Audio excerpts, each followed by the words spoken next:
Come hang with the Woodward Sports Crew this weekend for our Michigan State, and Lions watch-along party featuring different special guests and surprises. Tune in on Saturday and Sunday on the Woodward Sports YouTube channel at game time. Word! We have a special episode today of Big D Energy. No Neil Rule, no Darren McCarty, the legend. Terry Foster will be in soon, but until then, you have the man, the myth, the ball knower, Lukas Klotz, and as a side co-host for the time being, Sam Flannel's in the chair. But it's a Monday, fellas and ladies. Tammy, I saw you in the chat.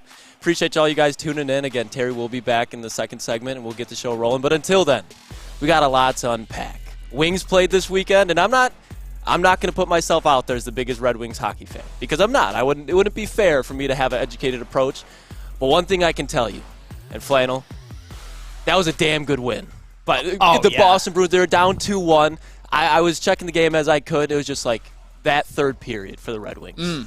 Lit it up. That has to give you so much faith in the Stevie Y plan. Flannel, how was your weekend, and what did you think of that Red Wings game? Oh, my weekend was fantastic, and made even more fantastic by that big Red Wings win. I mean, that's the type of win that playoff teams have at a time when they definitely need it the most. They started off strong. They dropped a few home games that I was a little bit disappointed in, but when you can beat a team that had not lost a regulation game all season long, coming off of a year when they were the best regular season team in all of the NHL, it was absolutely huge, and I think this is a playoff team. Like I've said, playoffs are bust. And the reason why is because they are good enough, and they showed it on Saturday. Yeah, and shout out Booner. I know he was at the game, and he was telling me, like, that third period, like, the Bruins, they were not happy about the way that game was going. He was telling me, like, the last 15 seconds, there were 2 or 3 fights.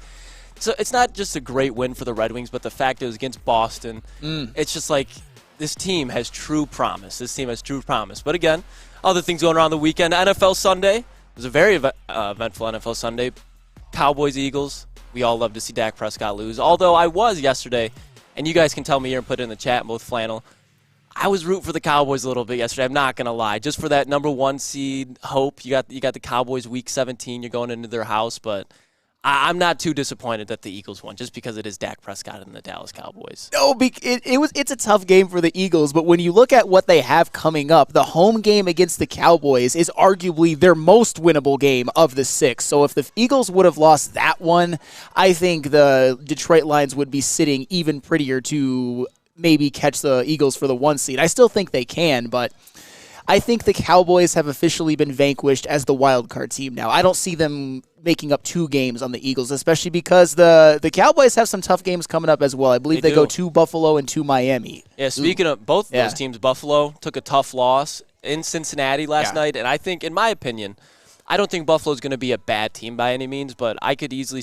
seeing them be a wild card, and I don't have any hope in them as far as Super Bowl contenders anymore. The Bengals on the other side, I mean, the Ravens, and we'll get into that game in a second, Bengals are back. Joe Burrow, the Bengals, they're back. I think their team, especially with how the Ravens are playing right now, they're one of the only teams in the NFL that I think that can beat the Ravens, just because they have the blueprint. They've done it in the past. So that was a good game, Bengals, Bills. Another one over in Germany, the game that Amon-Ra St. Brown wanted, and God, am I happy they didn't go over there, especially against the Chiefs. You lose a home game if you go over to Germany, so I think the Lions lucked out on that one.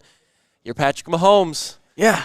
I'm not saying he lucked out, but he definitely squeaked out of Germany with the win. No, and that game, it wasn't about Patrick Mahomes. I mean, he got off to a good start. They scored 14 quick early points in the first half. Patrick Mahomes threw a couple touchdowns, but they were definitely helped out by that defensive score. That was crazy. That was crazy. It was a fumble recovery and then lateraled it to Brian Cook. He went all the way to the end zone for a touchdown. That was absolutely huge, and then they just held on in the second half. They only allowed a high-powered offense in Miami to 14 points. And, back to the Bengals-Bills as well. The Bills, if they don't get it on track, they might miss the damn playoffs.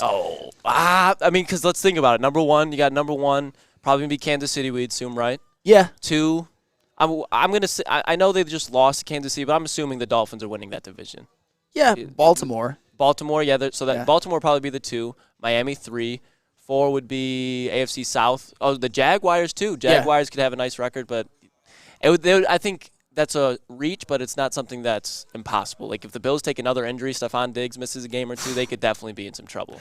Well, the problem is when you lose at the Jets and then you lose at the Patriots. Those are the type of games that you just cannot fumble, and the Bills did. Those are games that you pencil in when you look at the schedule. These are wins, especially with Aaron Rodgers going out. I mean, Josh Allen blew that game. I mean, I know that's week 1 and that's all in the past, but the Cincinnati Bengals as well. I mean, we kind of writ them off as dead, but you know what I've been... You did, Sam Flavor. You did. I told the Bengals were 1-2. I think they were 1-3. We were back there in the studio in Birmingham.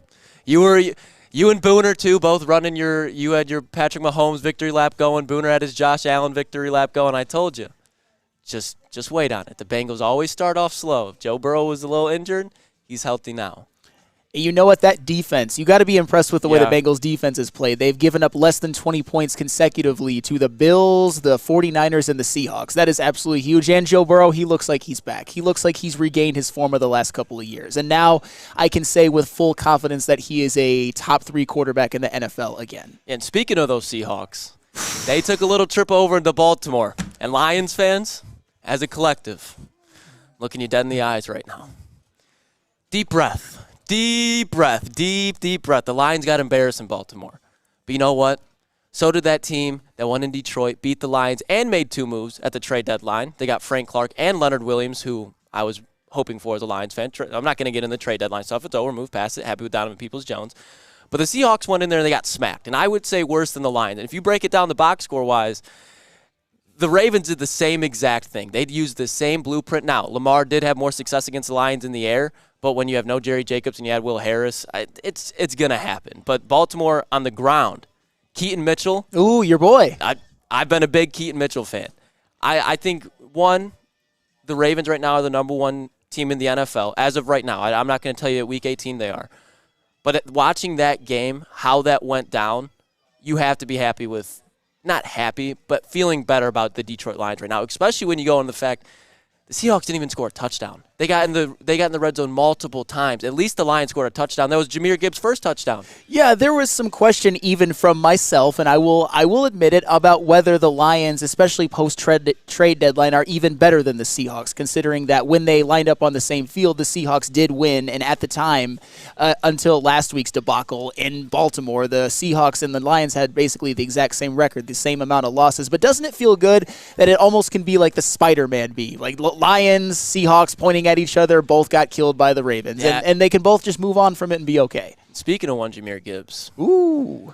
I don't know if you guys have checked, but there was a lot of noise when he was drafted, and I think deservedly so. I don't think it was necessarily on Jahmyr Gibbs, but a noise just surrounding the pick. Why isn't he being used?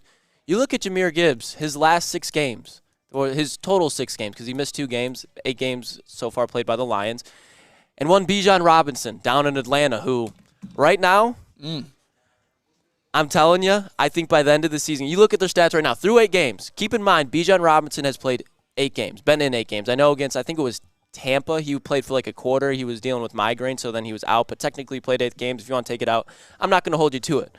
Bijan Robinson in 8 games, 92 carries, 466 yards, and 1 touchdown. That's on the ground. Now, through the air, he has 26 catches, 189 yards, and 2 touchdowns. Now, you go to Jahmyr Gibbs, who has played in 2 less games. He has 76 carries, so less carries, for 400 yards. So he has almost 26 less carries for 66 less yards and 1 more touchdown on the ground. Now, you go to the air, 28 carries, 165, no touchdown. So Bijan's got a touchdown on him through the air. But through 6 games, Jahmyr Gibbs has basically matched Bijan Robinson. And I didn't hear anyone at the beginning of the season questioning this Bijan Robinson pick. Is it time to keep that same energy and say, okay, because I'll be honest with you guys. When the first month of the season watching Bijan Robinson, I was like, you know what? I think it's fair to say Bijan's the better back. That doesn't mean that Jahmyr is not good. But when you're talking about right now, who looks like the better draft pick, it was Bijan. But now the weeks go on, and it looks like the tables have turned. And I'm going to say, I'm not saying Jahmyr Gibbs Offensive Rookie of the Year because C.J. Stroud just threw 5 fucking touchdowns yesterday. He went down the field in 41 seconds with 1 timeout and absolutely showed out the best rookie quarterback performance you have ever seen. Shout out Tank Dell, too, because he's a huge contributor in that. But Jahmyr Gibbs, if it wasn't for C.J. Stroud, I think he could very well be the Rookie of the Year. Yeah, well, it kind of forward. Well, it depends on how he piggybacks off of the game he had against the Raiders, because I know David Montgomery will be back. I personally think that Jahmyr Gibbs should get this at least the same amount of usage because I think he's going to be moving forward the better running back. And like you said, made the declaration after the Raiders game that I think that Jahmyr Gibbs can be better than Bijan Robinson as quickly as this year. And I was a Bijan sycophant at the beginning, but the Falcons aren't using him. And he's never gotten 20 carries in a game once, and Jahmyr Gibbs just got 26 against the Raiders. And it wasn't just the Raiders. He had a great game against the Falcons, or a good game against the Falcons, and a good finish to the game in garbage time against the Ravens. He is trending up. And Bijan Robinson, is he in Arthur Smith's doghouse or something? Arthur Smith, oh my God. Yeah. And we are joined by the legend, Yes. Terry Foster. I think this is a great time to have you on this conversation because you're a very real Lions supporter. You keep it, you tell it how it is. There's no bullshit around it. Well, how about I'm not a Lions supporter? Let's get that out of the way. I am a Lion observer. Okay. So I'm not a fan of theirs. I'm not a fan of really of any Detroit teams. So I have a different viewpoint than some of you guys who, when the game starts on Sundays or Thursdays, you're like, oh my God, they got to win. We're locked in. I never get nervous before a Lions game. Okay. I'm never pissed when they lose, except I'm pissed for the fans who love them, and I'm like, you guys deserve better than that. But as far as Jahmyr Gibbs is concerned, here's what Jahmyr Gibbs has done. When David Montgomery comes back, it's not going to be David Montgomery and then Jahmyr Gibbs. Mm-hmm. I think it'll be David Montgomery and Jahmyr Gibbs, and they're going to share carries. At least they should. In the National Football League, you cannot win with one back. No. You need two bell cows. And I think Jahmyr Gibbs, from talking to his teammates, they're confident that he can run between the tackles. He doesn't move the pile like Montgomery does, but I can see a guy who's going to earn 40 to 45% of carries from this point forward, with Montgomery probably still getting the lion's share. As far as Rookie of the Year, I don't care about that. Yeah, at this point, neither do I. I was just saying, just for like an accolade, like it would be nice to have the Lions. Like there was a lot of noise around Jahmyr, but he goes around and gets Offensive Rookie of the Year. But it's not going to happen. C.J. Stroud just locked that up. Yeah. But when you look at Jahmyr and you compare him to Bijan through 8 games of the season, what is your outlook? Because they're going to be compared for the rest of time. It's going to be Jahmyr Gibbs compared to Bijan Robinson. They will. I think Bijan Robinson is a little bit more talented. Mm-hmm. Jahmyr Gibbs, I love his speed. I love that he can turn that corner. I love that he can be a big play guy. I kind of always go back to the old Milwaukee, but the Miami Dolphins when they had Larry Zonka, Jim Kick, and Mercury Morris. They had 3 backs. Yeah. 2 were inside the tackle backs, and Mercury Morris was that third guy who kept going around the lane. I thought that's what Jahmyr Gibbs would be. I've changed my mind. I think he can be a little bit more than that. He can be a hybrid. There we go. And but that's going to be good because David Montgomery, if you run him 30, 35 times a game, guess what? He's going to be injured again. Mm-hmm. And you will not get the full usage out of him. So these 2 guys have to carry the load together. No, and I agree with you, especially you bring up the point about Jahmyr. You can't run him 35 times. And I think we've seen to this point, it's not that you can't do it with David Montgomery because he did against the Packers. I believe he had 32 carries against Green Bay. But we've already seen David Montgomery hurt twice this season. That's why you can't do it. You got you can't do it because he's going to be injured again. You think there's a good chance that DeMont will as well if they were just to go right back to the usage they had him before? The fewer times you carry the ball, the less chance you have of getting injured. This is facts. This is true. This is true. That is true. But it doesn't mean if you carry the ball 10 times a game, you can't be injured. Yeah, you never know when that's going to come. But conventional wisdom, and the Lions are have moved into a situation that they've never been in before. They're trying to win something. Now, when you're the little team that's winning 6 to 8 games a year, not making the playoffs, yeah, you can have one running back. You can run him 40 times a game. It doesn't matter. You can have a Saquon Barkley. Sure. But when you are the number 2 seed and you're chasing Philadelphia and Minnesota's chasing you and Seattle's chasing you, then when we look long-term, you need those 2 backs. Mm-hmm. And I think Jahmyr Gibbs has earned more of the faith of fans. I think the ones who didn't trust him were the fans. Now, unless they're, bald-faced lying to me from talking to his teammates, They always said he could go between the tackles. They always said he was a versatile back. But you know what? Teammates are going to stick up for you. But me, as an outside observer, I have more faith that he can do that based on what he's done the last couple games. Yeah, and that's the thing that drove me absolutely nuts about people talking about Jahmyr Gibbs, saying that he couldn't run in between the tackles. And if you're going to yell at me. I just didn't get it. You could go back to numerous plays at Alabama where he made one cut and he was gone, and it was in between the tackles. And even against the Atlanta game, like, he had 82 yards, and a lot of those runs were between the tackles. He's not David Montgomery between the tackles. All right, look at the Atlanta game. He didn't do anything the first half. He didn't do anything in the third quarter. All that happened in the fourth quarter. That was his first game as a rookie. The game needed to slow down, and he still produced, especially when he wore the defense down throughout that game. You can't deny that. I disagree with that. I don't think he wore them down because he didn't do anything to wear them down. The offensive line wore them down, but towards the second half, Jahmyr definitely stepped up. I thought the offensive line was atrocious in that game. They weren't at their best. They weren't at their best. But at the time, the Falcons, they said they had a straight defensive line. All right. What do the Falcons do? They run the ball. No, they choke away games. This is true as well, especially yesterday. This is true. Not especially yesterday. That's what they do. That's their MO. Yeah, they choke away games. They haven't got over that hump. Arthur Smith needs fired. But we'll be right back. We're going to get into some Pistons talk. We might get a little more Red Wings, but we got Fairway or Dispo? Dispo first. Experience Dispo Romeo, a team that curates an exclusive atmosphere mixed with fresh inventory from Michigan's largest variety of products. The first ever cannabis mall of its kind is conveniently located off of Van Dyke and 32 Mile Road in Romeo. Dispo Romeo is now open late night until midnight every day except Sunday. Can it get any better than that? Dispo Dispensary, DispoShops.com, your local cannabis plug. Since the dawn of moving people, Chevrolet has led the way. The world of transportation is changing. At Feldman Chevrolet, we are leading the charge forward. With every electric vehicle, every mile traveled, one Feldman at a time. The company that puts more Chevys on Michigan roads is now the #1 name for Chevy electric vehicles. Coming to Woodward Sports, Woodward and Main Street, the Woodward Sports Network Detroit Lions show. Let's go! Catch Gabrielle D. Phillips, Matt Broder, and Terry Foster for all the latest news on your Detroit Lions every week. Only on the Woodward Sports Network YouTube channel and woodwardsports.com.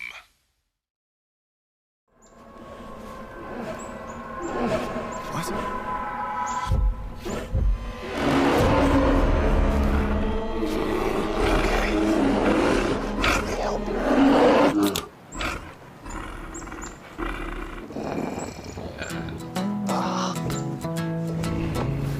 Oh, yeah.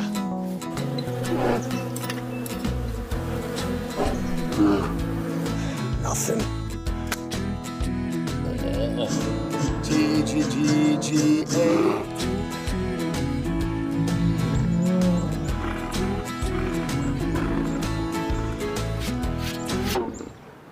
Oh, sorry, I forgot.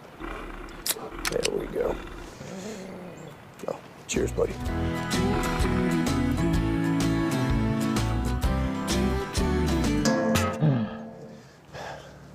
I think we need to get you a pick.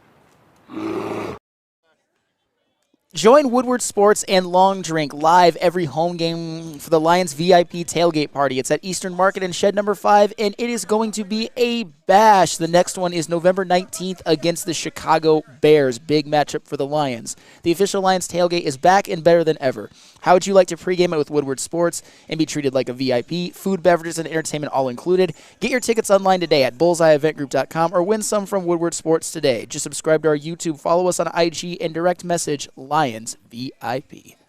Yo, yo, yo! I'll hit the Neil rule for you. We are back with another episode of Big D Energy. This is the ball knower, Lukas Klotz, and to my right, your left, the legend, Terry Foster. And Terry, I kind of want to get into this. Pistons played Sunday. Took another ugly loss to the Suns after a loss to the Pelicans and the Blazers. And I was scrolling. I was going through Twitter, and actually Chris Platt sent me this. Shout out to the heavyweights. And ESPN, Brian Windhorst, they had an interesting conversation. They were kind of talking about the Pistons a little bit, just recapping the game. And, JB, if you can pull it up, this is what they had to say. It's about a minute long, but it's gold. It's about when I mentioned it. Portland had a 94% chance to win. It was big. It was impressive watching it. Just the points just ticked off. Before we move on from this Detroit Phoenix game, Yeah. I just want to say so. I was talking to a scout who was watching the Pistons within the last few days, and he told me that Cade Cunningham is the best guard on the Pistons roster. That's not breaking news. And that Marcus Sasser, who's their first round pick out of Houston, they picked him with the 25th pick. Mm-hmm. He said he's their second best guard. It's interesting. Asar Thompson is a forward? Yeah. Yeah, Marcus Sasser's been good. It would be great if Monty Williams would start him and take Killian Hayes and punt him to the moon because he stinks. Oh, God. Instead, the he's Killian starting. Hayes hate. It's not hate. He's objectively one of the worst players in basketball, and he's starting over a lottery pick and over Marcus Sasser also, who's also good. The last time I don't think Jaden Ivey didn't play in this game because he was sick. Let's unpack there. Punting Killian Hayes to the moon, maybe a little extreme, but I can't say you're far off. I can't say it's far off. It is not extreme. They need to find a rocket ship, put him on it, and send him to the moon. Mars, I don't care where they send him. But see, I need help from you young guys here. Okay. Because every time I talk about Killian Hayes, I said, man, this guy sucks. And then I talk to you young guys, well, he's not that bad. You know, he passes well. And he Good can play a little defense. defense. And you guys get all cute. And I don't know what's going on. I don't get this Killian Hayes thing. Yeah, I don't either. A lot of the guys from Woodward, we went to that Pistons and Chicago game where it was a win for the Pistons, but DeMar DeRozan had 20 and Zach LaVine had 50. Killian Hayes was getting cooked defensively that whole game, and that was against the Bulls. I know LaVine and DeRozan are some actual ballers now. I'm not saying that. But if you're leaning on this defensive strength, it just doesn't make sense. But the thing that stuck out to me, and Stick brought this up on the morning show, it's really what stuck out to me even more. They said Sasser's the second best guard. They didn't name one Jaden Ivey. Now, Ivey was out against the Suns. He had an illness. But does this speak anything to you about more so? Does it speak to you more about Sasser or Ivey to you? I don't believe Sasser is the second best guard. Jaden Ivey is. And maybe the scout said that because he didn't see Jaden Ivey play. But I think Jaden Ivey is perhaps not doing something that Monty wants him to do. Right. And he's being punished until he gets something, whether it's defense or whether it's knowing where to be on the floor. There's something he's not doing that he's being punished for. Mm-hmm. This is not a Killian Hayes is better than Jaden Ivey. This is not a Sasser is better than Ivey thing.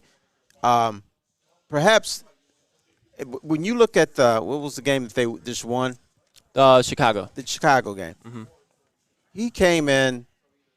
No. Let's go back to New Orleans. Okay. They lost to New Orleans, but he came in and he provided a spark in the second half. Absolutely. Then they sat his ass down again. Mm-hmm. I didn't get that. No, and especially when I get the defensive argument for Killian Hayes, and Flano, I want to get your input on this, but when you have Cade Cunningham, Asar Thompson, Jalen Duren, Isaiah Stewart, I feel like that's a strong defensive unit. Am I wrong? No, you're definitely not wrong on that one. And to me, it's always been with Killian Hayes, and a lot of people don't like when I say this, but I just always have to include this in every Killian Hayes argument. In each of his first 3 seasons in the NBA, he has not shot over 40% from the floor or 30% from 3. And this season, he has picked up right where he has left off, shooting 33% from the floor and 29% from 3. Even if you do provide something defensively or even with playmaking or whatever, you're still a detriment to your team when you're shooting that poorly continuously. He has never shown that it's going to get better, at least in terms of a whole season sample size. I'm tired of it. Yeah, and you look at Asar Thompson, I believe he had a nice, at least his shooting performance compared to he bounced back. I believe he was shooting 1 for 6 or something the game beforehand against New Orleans, and he had 14 points. I'll have to look. I don't think he had a double-double, but he definitely had a bounce-back performance. Terry, what's your, so far, I believe, 6-7 games to the season? Yeah. What's your assessment of Asar Thompson so far? He can't shoot, but that's not where you have him in the lineup. I like him as a player because he's providing energy and he's providing some defense and hustle, which this team needs. Now, I'd much rather have him in the starting lineup than Killian Hayes, who does nothing. He doesn't even defend that well.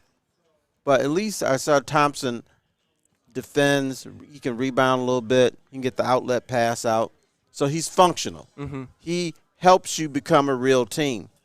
This whole Killian Hayes thing, This is two coaches that have told us this guy belongs on the floor. Dude, if it was me, he'd be playing what were they, the Motor City Cruise? The Motor City Cruise, yeah, shout out. He'd be playing at Wayne State. Oh God. No, he has been brutal, and that's just I love the Monty hire, but that's the one thing where it's not clicking with me. Where it's like I know we're watching the same game. Mm-hmm. What's missing? Do you think when they bring back when Monte Morris comes back, when Bogey comes back, do you think, and when Alex Burks is healthy, he's probably going to stay on the bench, I would assume, unless they're going to bump him up, which I'm not complaining about. I just don't see it happening. Do you see either of those guys potentially starting in front of Killian? Yeah, I they could bring back Chuck Nevitt, and I would start him at guard over Killian Hayes. It doesn't matter. But this whole thing, this is my theory. This is nothing in concrete, but I think they're punishing Jaden Ivey for something. It almost feels that way. He's the number 5 overall pick, and he had a tremendous, I'm not going to say tremendous, but he had a very solid, promising rookie season. Right. And when he's coming off the bench right now, to your point, he brings that extra spark. Right. And he did it without Cade Cunningham. He should be better with Cade Cunningham on the floor, if Cade is what everybody around here says he is. Now, at some point, I think Monty is going to look and say, "Hey, look, this isn't working." They have aspirations to be in the play-in game, and then when it comes to a point when they're 4-20 and out of it, maybe he'll say, "Hey, you know what, Jaden, here's what I want you to do. Can you do this? We're putting you back in the starting lineup, or we're playing you ahead of this thing called Killian." This thing. You know what? This thing. Experiment. There is something about Killian that I like. Which is? He's got great hair. He is a good-looking individual. Yes, he can pull off the NBA player looks. Right. Looks like an NBA player. He's a pretty boy, but pretty boys can't always play. Obviously, this one cannot. This one cannot. But then they play the Warriors tonight? Yeah. Oh, and this is a rough. They got the Warriors, and who else do they have, Flannel? They have at Milwaukee and then home versus Philadelphia. I feel like there's another one too. That's tough. I want to say the one after that is at Chicago. I could be wrong. Let's hope.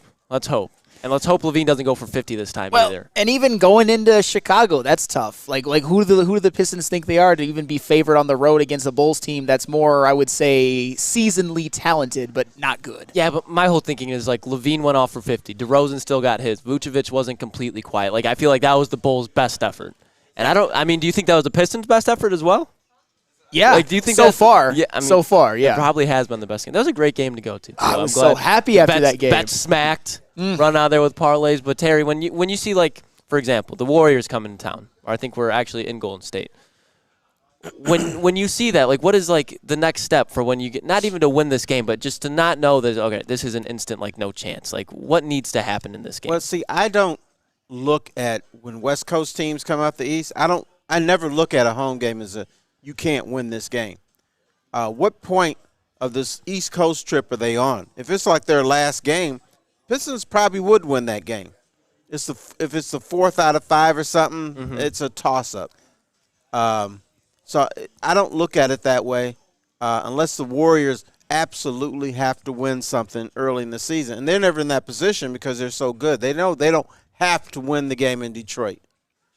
But the NBA has so many league games, and league games or league losses are games where you're going to lose no matter what. Yeah, but that's what it felt like. I know it's from a Pistons standpoint, but that loss in New Orleans was just brutal. Sure. No Brandon Ingram, no Zion. Those are the games that I think we were so happy after the Chicago win. And you go into even the Blazers. The Blazers game hurt too because those are games at this point, do we have expectations almost too high until we see a proven product right now, you think? And the expectations aren't even high. We're asking for 30 games, which I still think is possible. I can't have Troy Weaver have another 20-some win season in year 4. I just need to see improvement. I'm not asking for the playoffs. I'm asking for 30 wins. Is that an arbitrary number? Maybe, but at some point, when is it okay to criticize him? That's all I'm saying. How about now? I agree with you. I agree with you. He's playing Killian Hayes. Enough said. We don't have to go any further. Do you think that's more of a Troy Weaver thing or a Monty thing? No, once again, I think Monty, I mean, he's the coach. He can do what he wants. But once again, I think he sees greatness out of Jalen Ivey. But he's not going to play him until he does things he wants him to do. This, to me, is not an issue of who's the most talented. Jaden Ivey is way more talented than Killian Hayes. Y'all feel me on that one? I mean, absolutely. You can keep preaching on that one because there's no. I couldn't. I don't know what argument you would have at this point. Like, what does Killian do better than Ivy? Defend, I guess. I mean, defensive, but even Ivy, he's got in the steal. Like Ivy gets steals at least. Like I think, obviously, Killian's much harder to blow by as far as with the guard or anything like that. But Ivy, who cares when it's like Killian's not giving? He's giving you goose eggs offensively half the time. Yeah, and I do think Killian's better defensively now, but it's not worth. I mean, Jaden Ivey's shooting 40% from 3 coming off the bench. I know it's a 6-game sample size, but still, he's given you that instant offense and that spark, at least so far. Absolutely. But and you know what? This man pushes the ball down the court. He does. As fast as anybody. Yeah, I wonder if that's also with it. If he's just going too fast, if he needs to slow down. If he's almost panicked because he's coming off the bench, like he's got to prove himself more almost. That could be in his head. He's still a young guy, and you know, when we look at NBA players, a lot of them are insecure. So I'm sure he's asking, you know, what's happening. Yeah, and Javin, his father, been a little not outspoken, but he's definitely voiced his displeasure with it, and I don't blame him. But we'll be right back. We're going to get into we'll take a little sneak peek at the Sunday's game against the Chargers. Flannels, Justin Herbert. I can't wait to hear Neil this week about Justin Herbert. That'll be a good one. But who do we got fairway now, JB? We've got Guardian Alarm. Guardian Alarm. Let Guardian Alarm offer you customized solutions from real experts. Our professional technicians take the time to recommend security and automation solutions specific to your needs. 24/7 professional monitoring. Call us anytime, day or night, and know that a Guardian team member will stay on the phone as long as needed. Technology backed by people. Your safety and security deserves technology that's been proven to work and people who have been proven to care. Call 1-800-STAY-OUT. That's 1-800-STAY-OUT. Guardian Alarm, your local security experts. Calling all landscapers. This is Darren McCarty. I'm at Outdoor Equipment Co. How would you like to landscape like a legend? How about a bad boy zero turn? And even a chainsaw.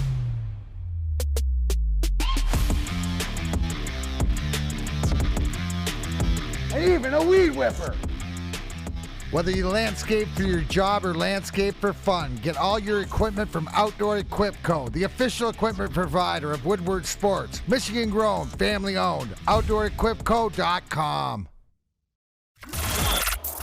Woodward Sports' own Tom Mazaway and Sam Stick Day will be hosting our Lions postgame show after every Lions game all season long. Tune into the Woodward Sports YouTube channel for his hot-off-the-press takes, game analysis, and Kool-Aid sipping celebrations.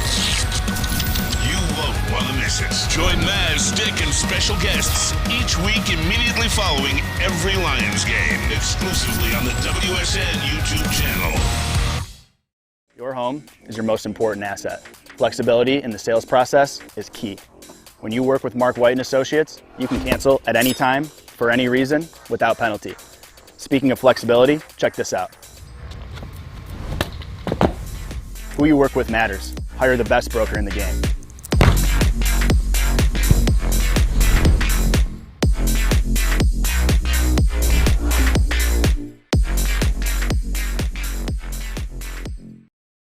All right, let me tell you guys about downtown Detroit's newest sports bar. 5 Iron Golf has 13 TrackMan simulators, certified instructors, and most importantly, a full bar and a restaurant to go with it. 5 Iron Leagues are back, debuting this September, which has already happened. Complete nationwide for a chance to win a trip to the Dominican Republic. Bring a foursome or sign up as an individual to be placed on a team at 5irongolf.com. Use Woodward10 for 30% off the league. That is 5irongolf.com. Check them out.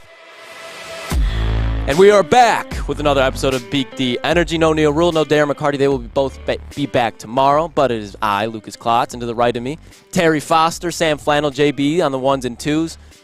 Fellas, the Lions had a bye this week, and I think it was nice. We could actually enjoy a bye week for once. I mean, Terry, I know you're not a Lions supporter, but at least from the aspect of Lions fans, it was nice to sit back 6-2. Looks like the number 1, number 2 seed in the NFC is all but yours if you keep playing how you are. But that first team to get there, the LA Chargers. They played tonight. Justin Herbert When you really look at this game, does it worry you at all? No. It would if it wasn't for the fact that the Chargers are playing on Monday night and the Lions have a bye. That is very true. I didn't even think about that. That's huge right there. And the Lions have something to play for.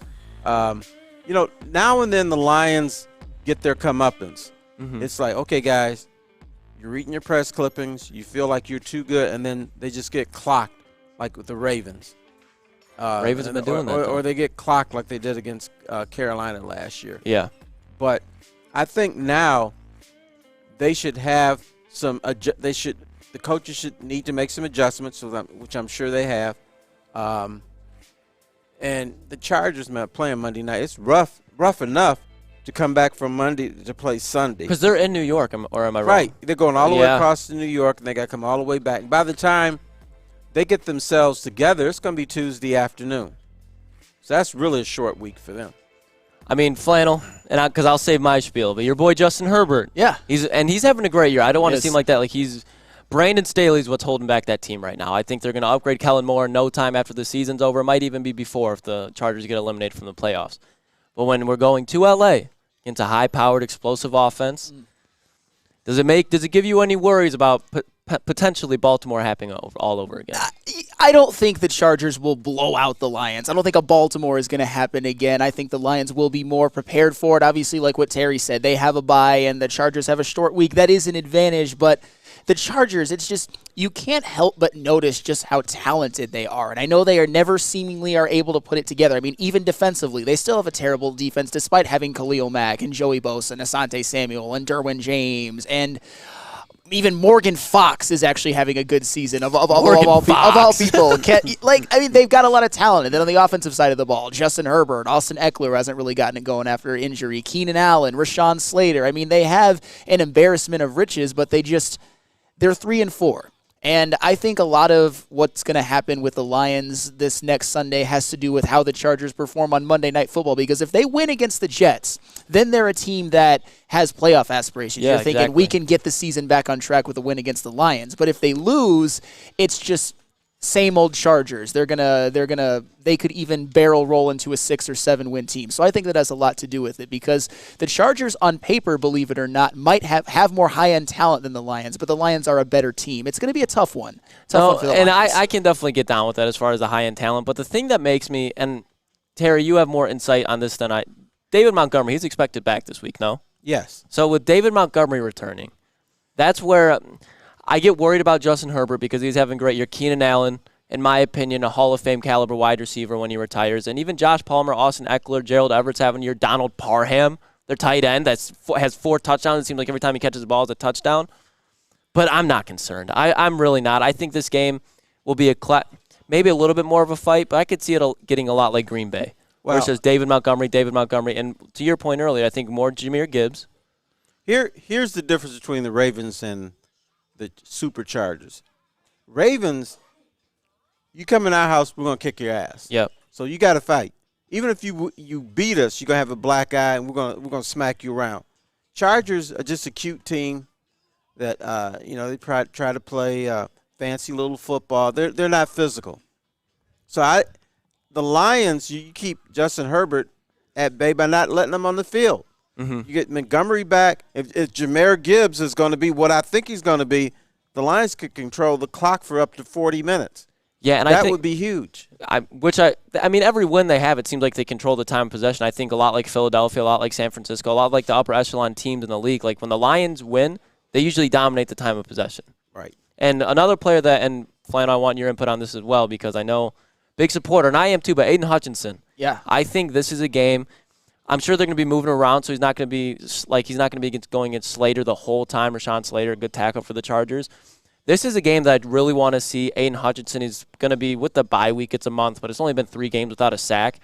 I expect Aiden Hutchinson to dominate this game, and this is a game where when you're going up against Justin Herbert, if there was a way for the Chargers to win this game, it would be for Justin Herbert to have a clean pocket. And sure.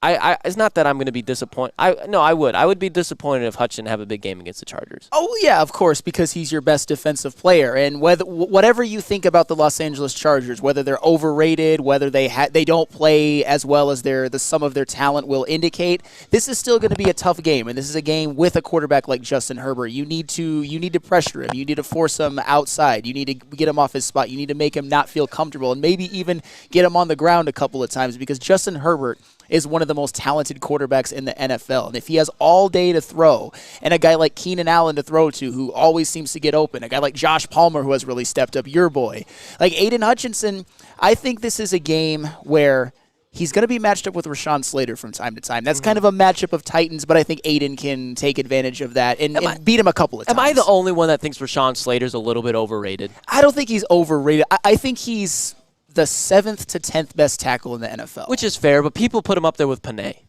And do you have any input on that, Terry, as far as Rashawn Slater to Panay? I feel like Panay at this point, if even just this season alone, has put himself on another level compared to like the Slaters and the Darren You know what? Panay has had some rough spots this year, and we kind of ignore him because we saw what he can do, what he did last year. We saw what he's capable of. But he's had a few more holding penalties than I would like.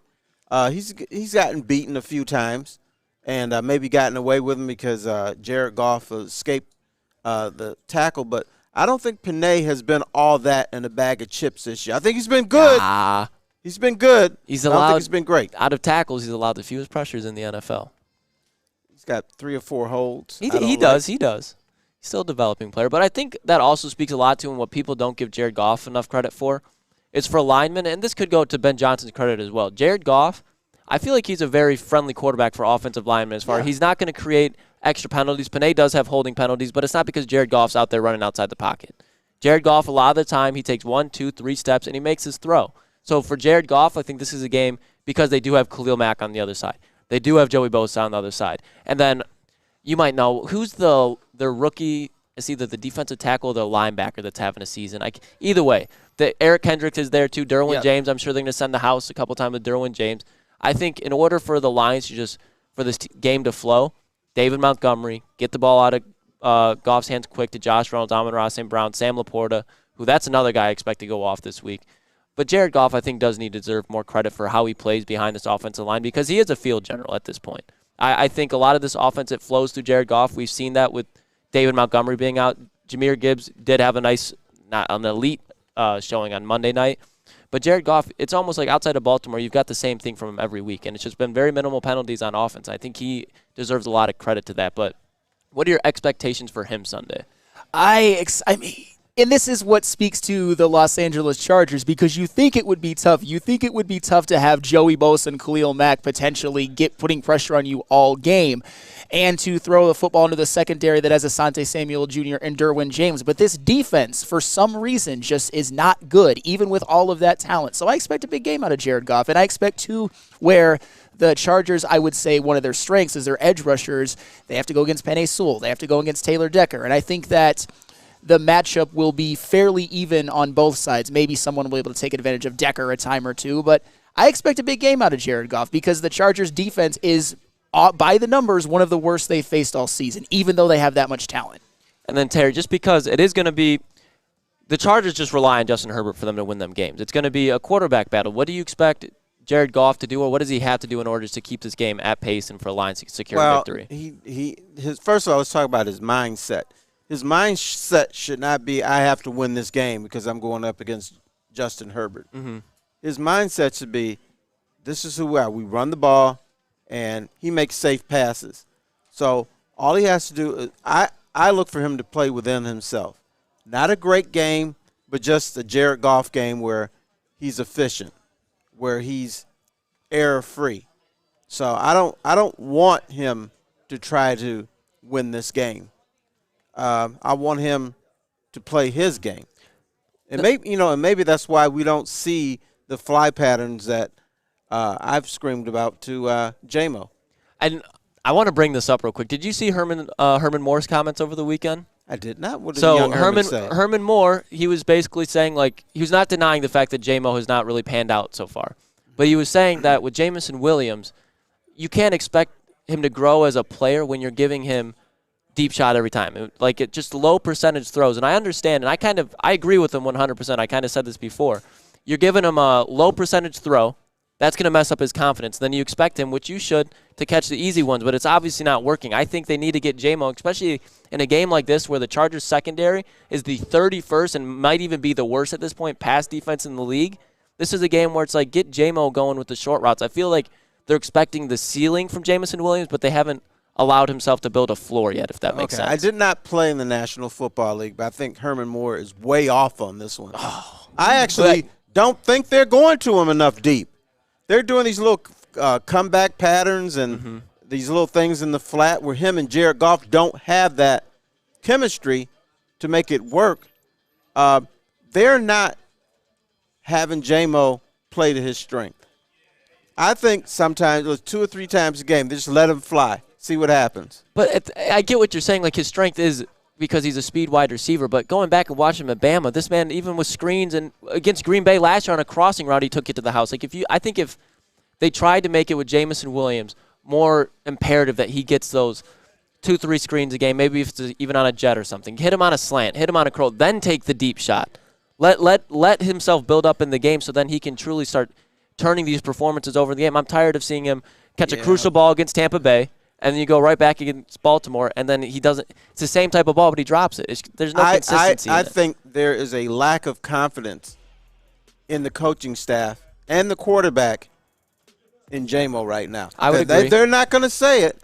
They'll never say it, but you don't want to hit him with a slant because he's got those little alligator arms. He's not going to reach out and get it. He's afraid of the linebacker who's 5 yards away from him popping him, let alone somebody who's right up on his grill. Which is true, but I feel like the only way to fix that, if you're going to take this guy number 12 and try to get your money's worth, is you got to keep going back to it.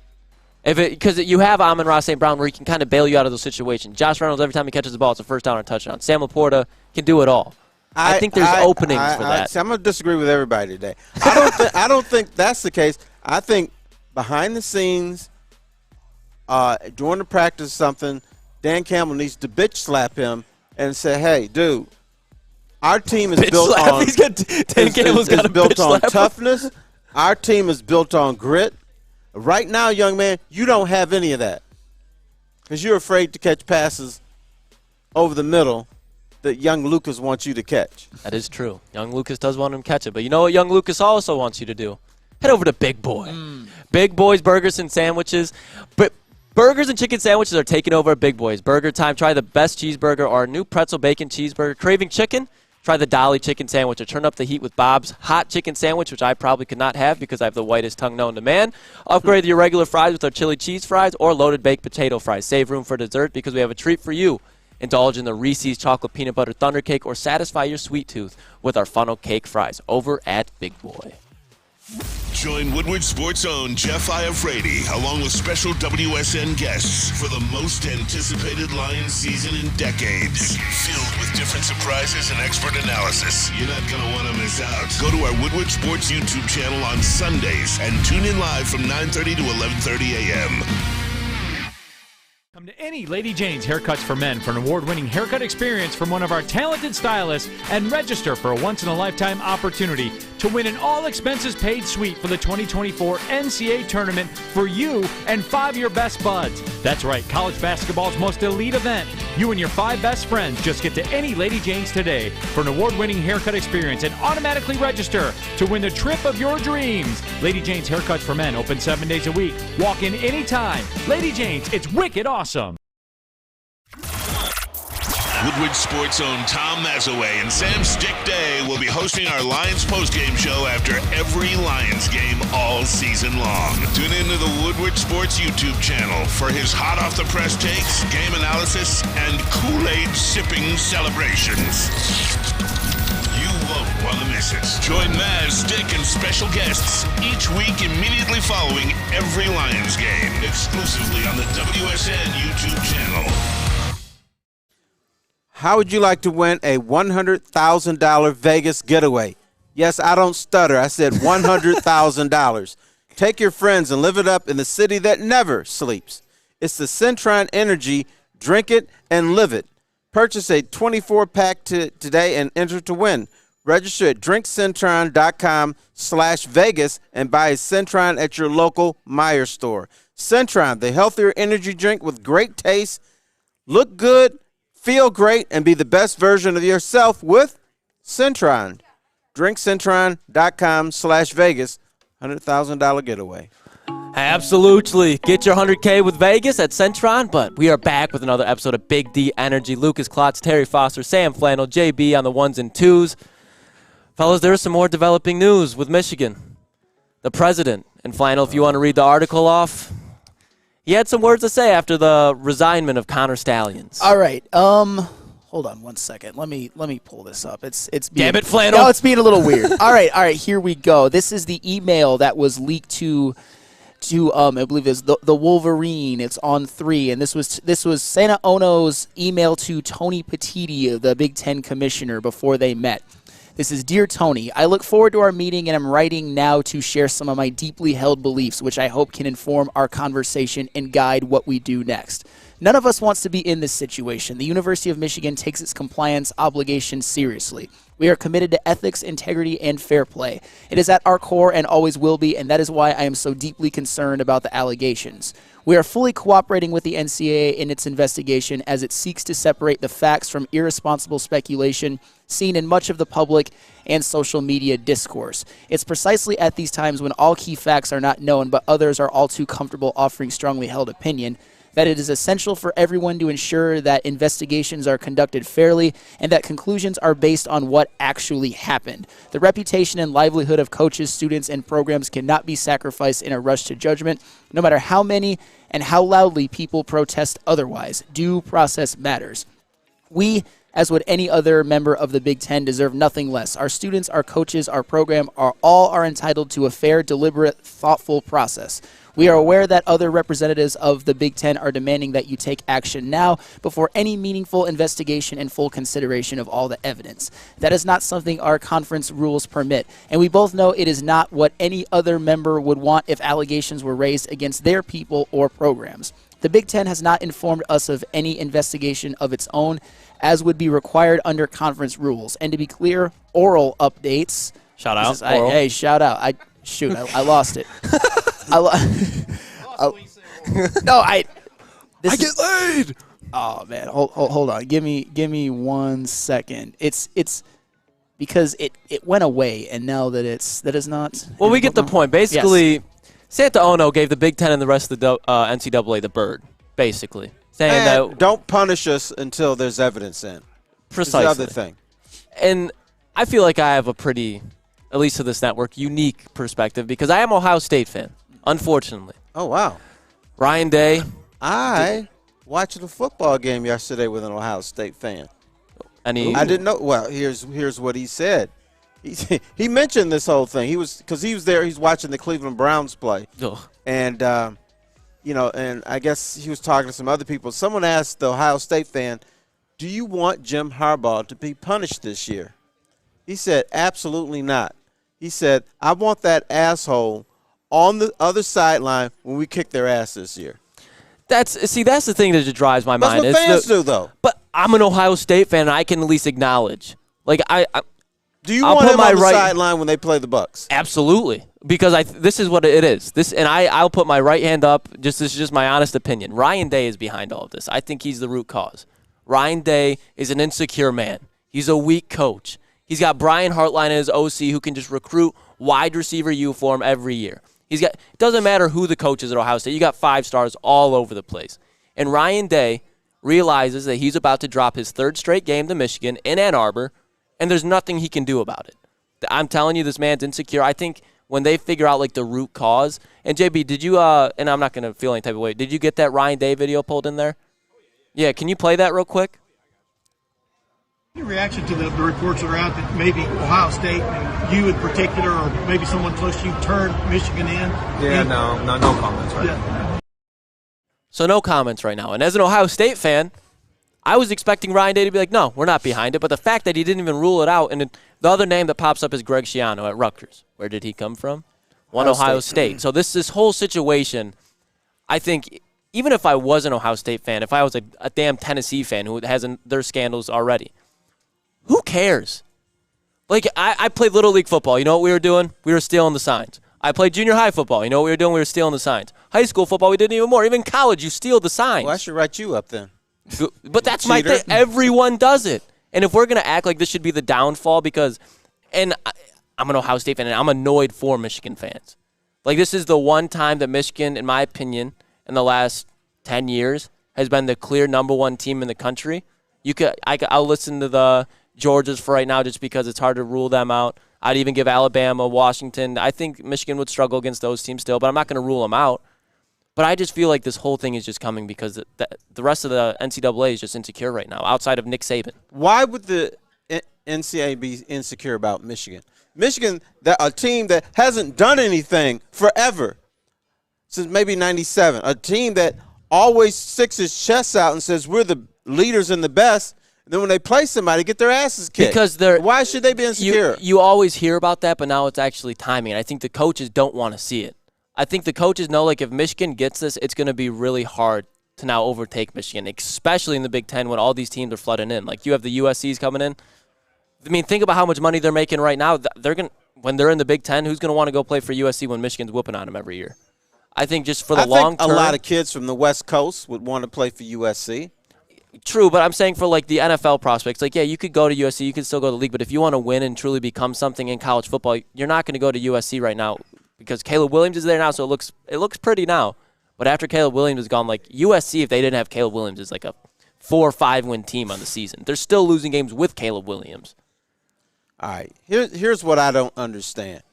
Georgia had its moment where it dominated college football.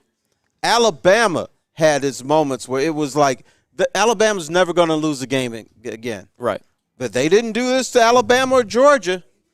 They didn't do this to Clemson.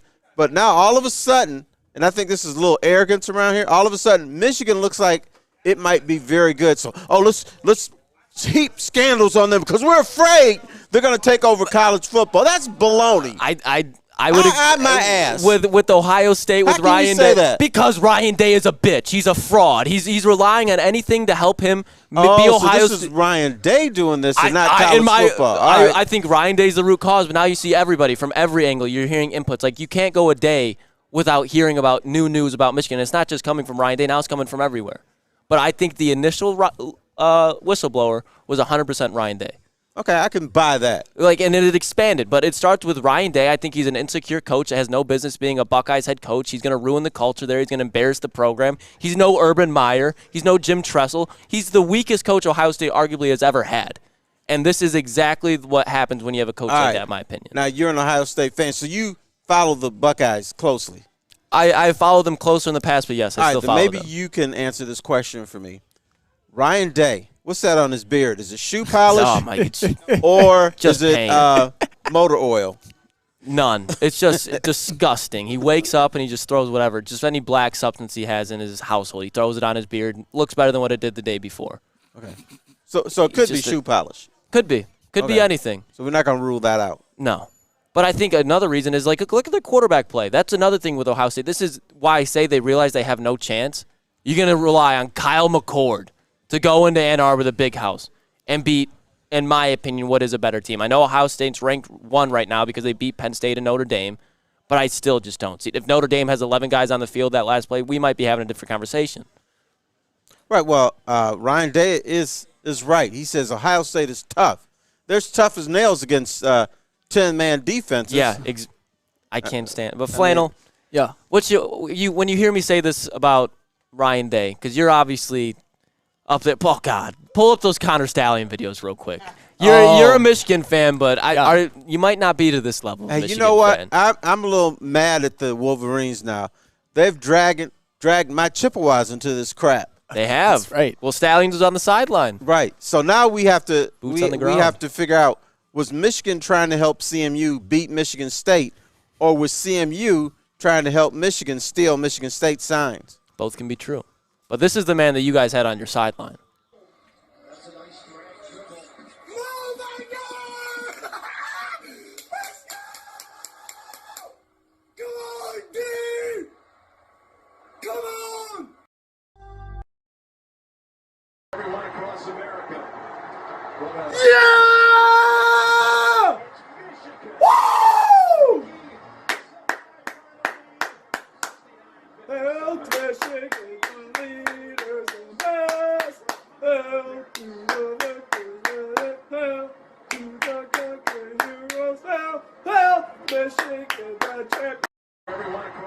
Man took a speedball before watching that game. I don't care what anybody says. That's so. Flannel, I think that's more, I mean, you can prove me wrong, obviously, if you believe otherwise, but that is the most passionate Michigan. During Michigan games. I was about to say, is that Flannel Sam or is that Connor Stallions? I mean, I Your do get poor pretty wife. crazy.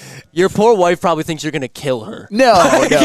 Grab the dogs, grab the wife, throw them in the shed. Yeah, I'm a pretty miserable person to be around when Michigan is playing, and they're not playing well, which this year, fortunately, has been none of the games. But yeah, you might as well be me and not Connor Stallions in that one. Yes, I am a passionate one. But my thing with all of this has always been, I know that the court of public opinion has been strong. Like the on Twitter, the ESPN, Ohio State fans, Michigan State fans, like all kinds of media, they've been pushing this very, very, very hard. In Big Ten, they want something done now. The Big Ten coaches now. And all I'm saying is that just let it play out. And I'm glad, I'm very, very happy that Michigan has a strong leader in President Santa Ono. He wouldn't take the Big Ten just trying to... I was surprised by those comments. I really was. I mean, good for him. Good for him, because who knows what this investigation is going to uncover. Michigan might have done some nefarious things, but I just want to see it play out, and I just want Michigan to get a chance to win the national championship. That's kind of where I'm at. Do you know why people go after Michigan hired?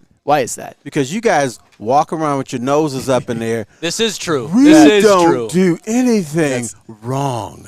That's now, fair. all this Ohio State does, Michigan State does, all those other schools, they do little shaky things, but not here at Michigan. That's fair.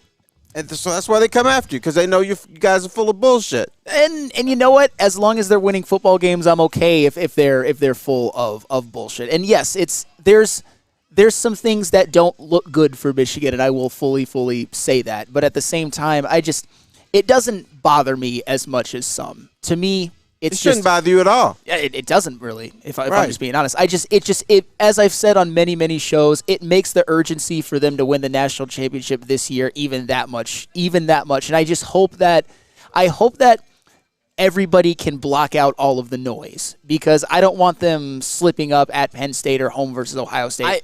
I think this whole situation is going to, at least for this season, I think it's going to help motivate Michigan. I hope so. You know, I feel like it's going to be extra gas in the tank where it's like they don't want us to win. They're giving excuses of why we are winning. So Michigan can't lose.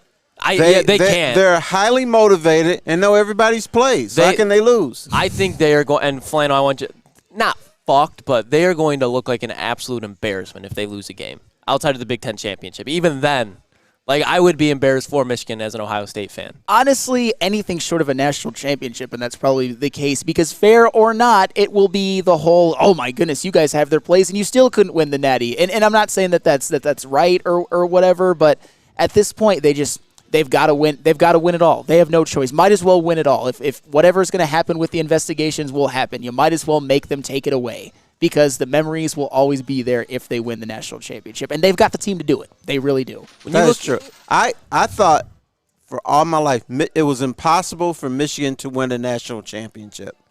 They couldn't beat an elite Georgia team. They could never beat an elite Alabama team. They could never beat an elite LSU team unless they dip their foot on the other side of the highway.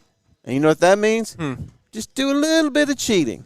Whether it's recruiting, whether it's something else on the field, off the field, they had to do something that would put a little oil on them or some dirt on them. Get a little extra lubricant. Right, a little lubricant. So they had to do that in order to compete against the elite team. Because guess what? Those teams do something. That's what I'm saying. Every program in college football, especially Power 5, is doing something shady. And Cornelius said it in the chat. He's like, it's not cheating till you get caught, which is a great point. Yeah, that's true. Very it's like point. when you're on the highway. You're not speeding until the police come up here and pull you over. Before that, you're not speeding. But I don't think everybody does this. I think all the elite teams do something. They got to maintain it somehow, because everybody's trying to catch them. You got to find a way to stay ahead. Right. And that's what I think Michigan's been doing. So do you think Nick Saban did it squeaky clean in Alabama? Nick Saban, I guarantee Nick Saban has done probably, and I'm not judging the man he is, but he's probably done some of the shadiest things in college football that just have not been found out yet. Yeah, that's Especially fine. with recruiting back in the day, man. Sure. Bama players were getting paid for sure. And that's for okay. sure. And they won 6 national championships. Yeah, exactly. Like there was something they're going on. never going to give him back. But I think in IL, in a strange way, even the playing field, because before you had these maybe 10, 15 programs are like, okay, we're paying these guys. Now everybody can promise you something. Mm-hmm. So you got to find that extra. So that means a team like Michigan or maybe even USC when they're good or Oregon has a shot to win a national title now. Mm-hmm. But we'll be right back. We got to take a quick break, and we got, what is it?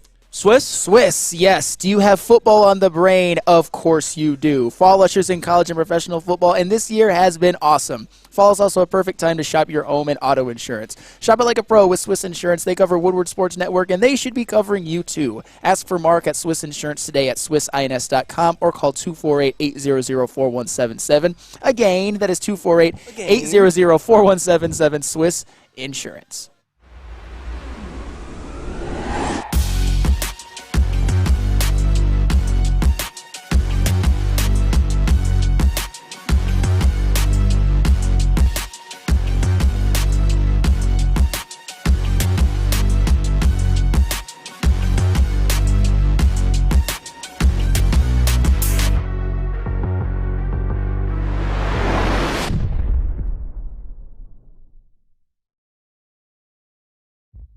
Brace yourselves, Detroit. As the sun begins to set, 2 of Woodward Sports' brightest young stars will be taking the mic for a brand new show. Woodward Nights with Spooner and Broder. The dog days in Detroit are over, and the boys are unleashed. Join in on the banter and hop on the bandwagon of the #1 night show on the internet. Tune in to the Woodward Sports YouTube channel every weeknight from 8 to 10 p.m. Woodward Nights with Spooner and Broder.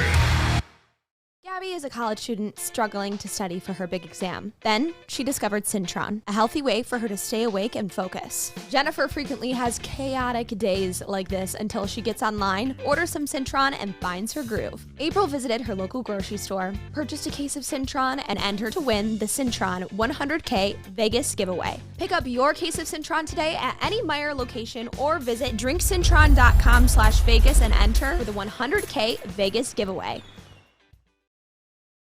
Let me tell you guys where you can get your meats. For over 60 years, Fairway Packing Company has provided Michigan's finest restaurant, hotels, and casinos with prime beef, Wagyu beef, and dry-aged beef. Experience the Fairway difference for yourself today. Visit the steak shop in Grosse Pointe Woods for grab-and-go steaks, or order them at line at fairwaypackingco.com. Welcome back to another episode of Big D Energy. No Neil Rule, no Darren McCarty, no Lindsey Hunter. But you have me, myself, and I, Lukas Klotz, the legend, Terry Foster, Sam Flannel on the sound, and JB's on the 1 and 2s. Just talked about some Wolverines, some Pistons, some Lions. We're going to talk a little bit more Lions. And we're getting out of the bye week right now. And, Terry, I'm interested to hear your opinion on both of these questions. If you had to pick an MVP for the Lions on the offensive side of the ball and defensive side of the ball, and defensive side of the ball, we're going to take Aiden Hutchinson out of the equation because I feel like that's kind of the given. You know what I mean? So if you had to pick, we'll start with offense first. If you had to pick an MVP for this Detroit Lions for the first 8 games, who would it be? Am I allowed to pick Jared Goff? Yeah, I feel like that's... Because a lot of people say, well, you can pick an offensive MVP, but you can't name the quarterback. I'm like, well... I think it's fair because I don't think he's one of those, like, he's not a Josh Allen. You know what I mean? So it's possible for him to lose you games. So when he's winning you games, I think you have to give him the same credit. I would say Jared Goff. Now, it would have been David Montgomery if he played in more games. Mm-hmm. But he's missed a number of games. Jared Goff, what I want from my quarterback, I know some people want different things. My quarterback has to be dynamic. My quarterback has to win games. My quarterback has to go up top. No, you don't. Not in the National Football League, you don't. What you want to do, make plays, don't turn the ball over. And I know he had his 3 interceptions in the middle of the season, but for the most part, this man has executed the offense, has found his open receivers, and has handed off the ball. And he hasn't been an embarrassment on the field. He is the reason the Lions are winning a lot of their games. So I'm going to go Jared Goff. Yeah, and I don't think you're not off on that one. I mean, that's who my first initial answer would be, but I'll take it a different route. I'll go to the guy that's the #1 receiver for him, Amon-Ra St. Brown. I think since he stepped foot in the NFL, he has been the definition of consistency. When you have a quarterback, to our point earlier, Jared Goff is a great quarterback, but he's not Josh Allen. He's not Joe Burrow. He's not Patrick Mahomes. You need a guy out there that can give you the same performance every weekend. Up to this point, Amon-Ra St. Brown, I think he's having a top 6, top 5 even wide receiver season so far. I'm going to take A.J. Brown, Tyreek Hill. Him and Jamar Chase are really step for step, and Jamar Chase really didn't have that great of a showing last night. You could say Stephon Diggs, obviously, but after you get through those 3 or 4, you're like, all right, who's next? You could take Puka Nacua off the season he's having right now, but are you really going to take Puka Nacua over Amon-Ra St. Brown? I don't think so. He's missed a game, and he still has 57 receptions, 665 yards, and 3 touchdowns. You'd want more touchdowns out of him. When you have a wide receiver in 2 and Josh Reynolds, a tight end in Sam Laporta. To your point earlier with David Montgomery, he's a red zone monster. Jameer Gibbs stepped up. The touchdowns are going to come regardless, but the guy who's getting them down the field, especially on crucial third downs, is Amon-Ra St. Brown. I think he's still one of the most underrated players in the league, especially his route running and his hands. But the sky's the limit for this guy, and I think we could potentially see him even get better throughout the season. I love your choice. Here's the reason he doesn't get this national recognition. He's not spectacular. No. He doesn't do all these as far as elite talent catches. Yeah. But what he does, if it's 3rd down and 5, 3rd and 6, he's getting you the first down. Every time. He's making sure the chains are moving, and when the chains are moving, you're celebrating at the end of the day because normally you win. So, yeah, I love that choice. He's just different.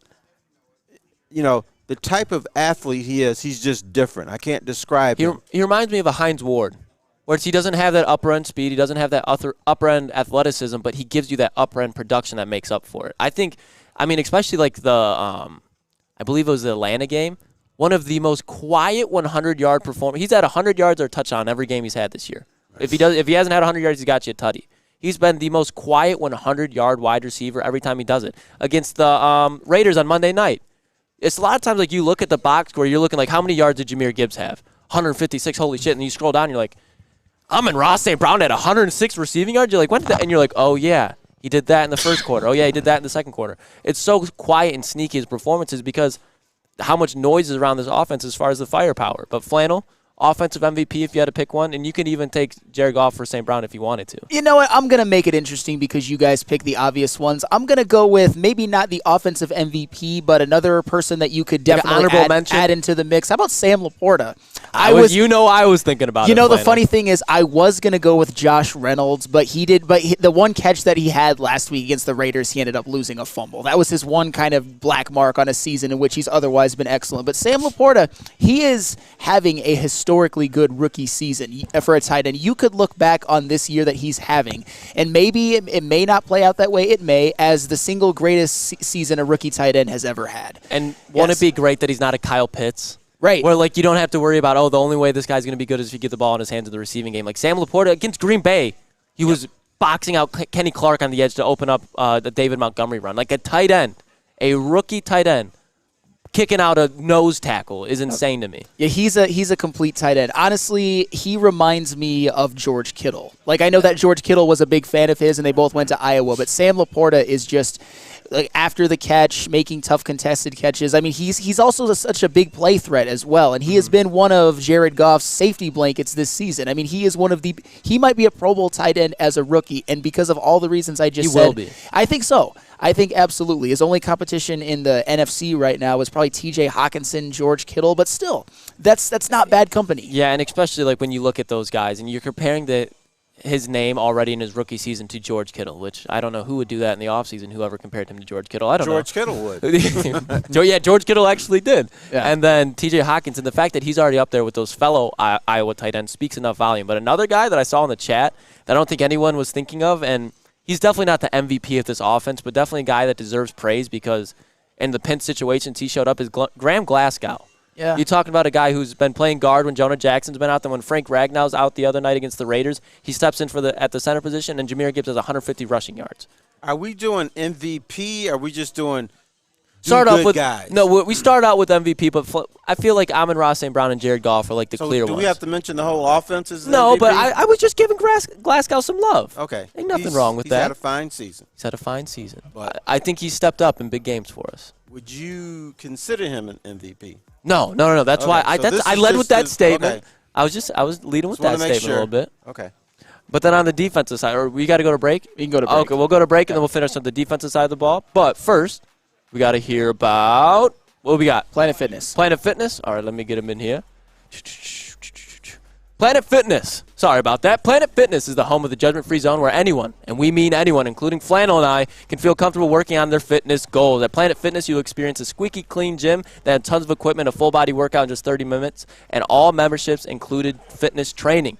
You get all this for just $10 a month. That's right, $10 a month with no commitment. No matter what age you are, where you're at, Planet Fitness is close by. There are more than 50 in Metro Detroit area and thousands more throughout the world. Make sure you check them out. That is Planet Fitness, where your fitness is essential.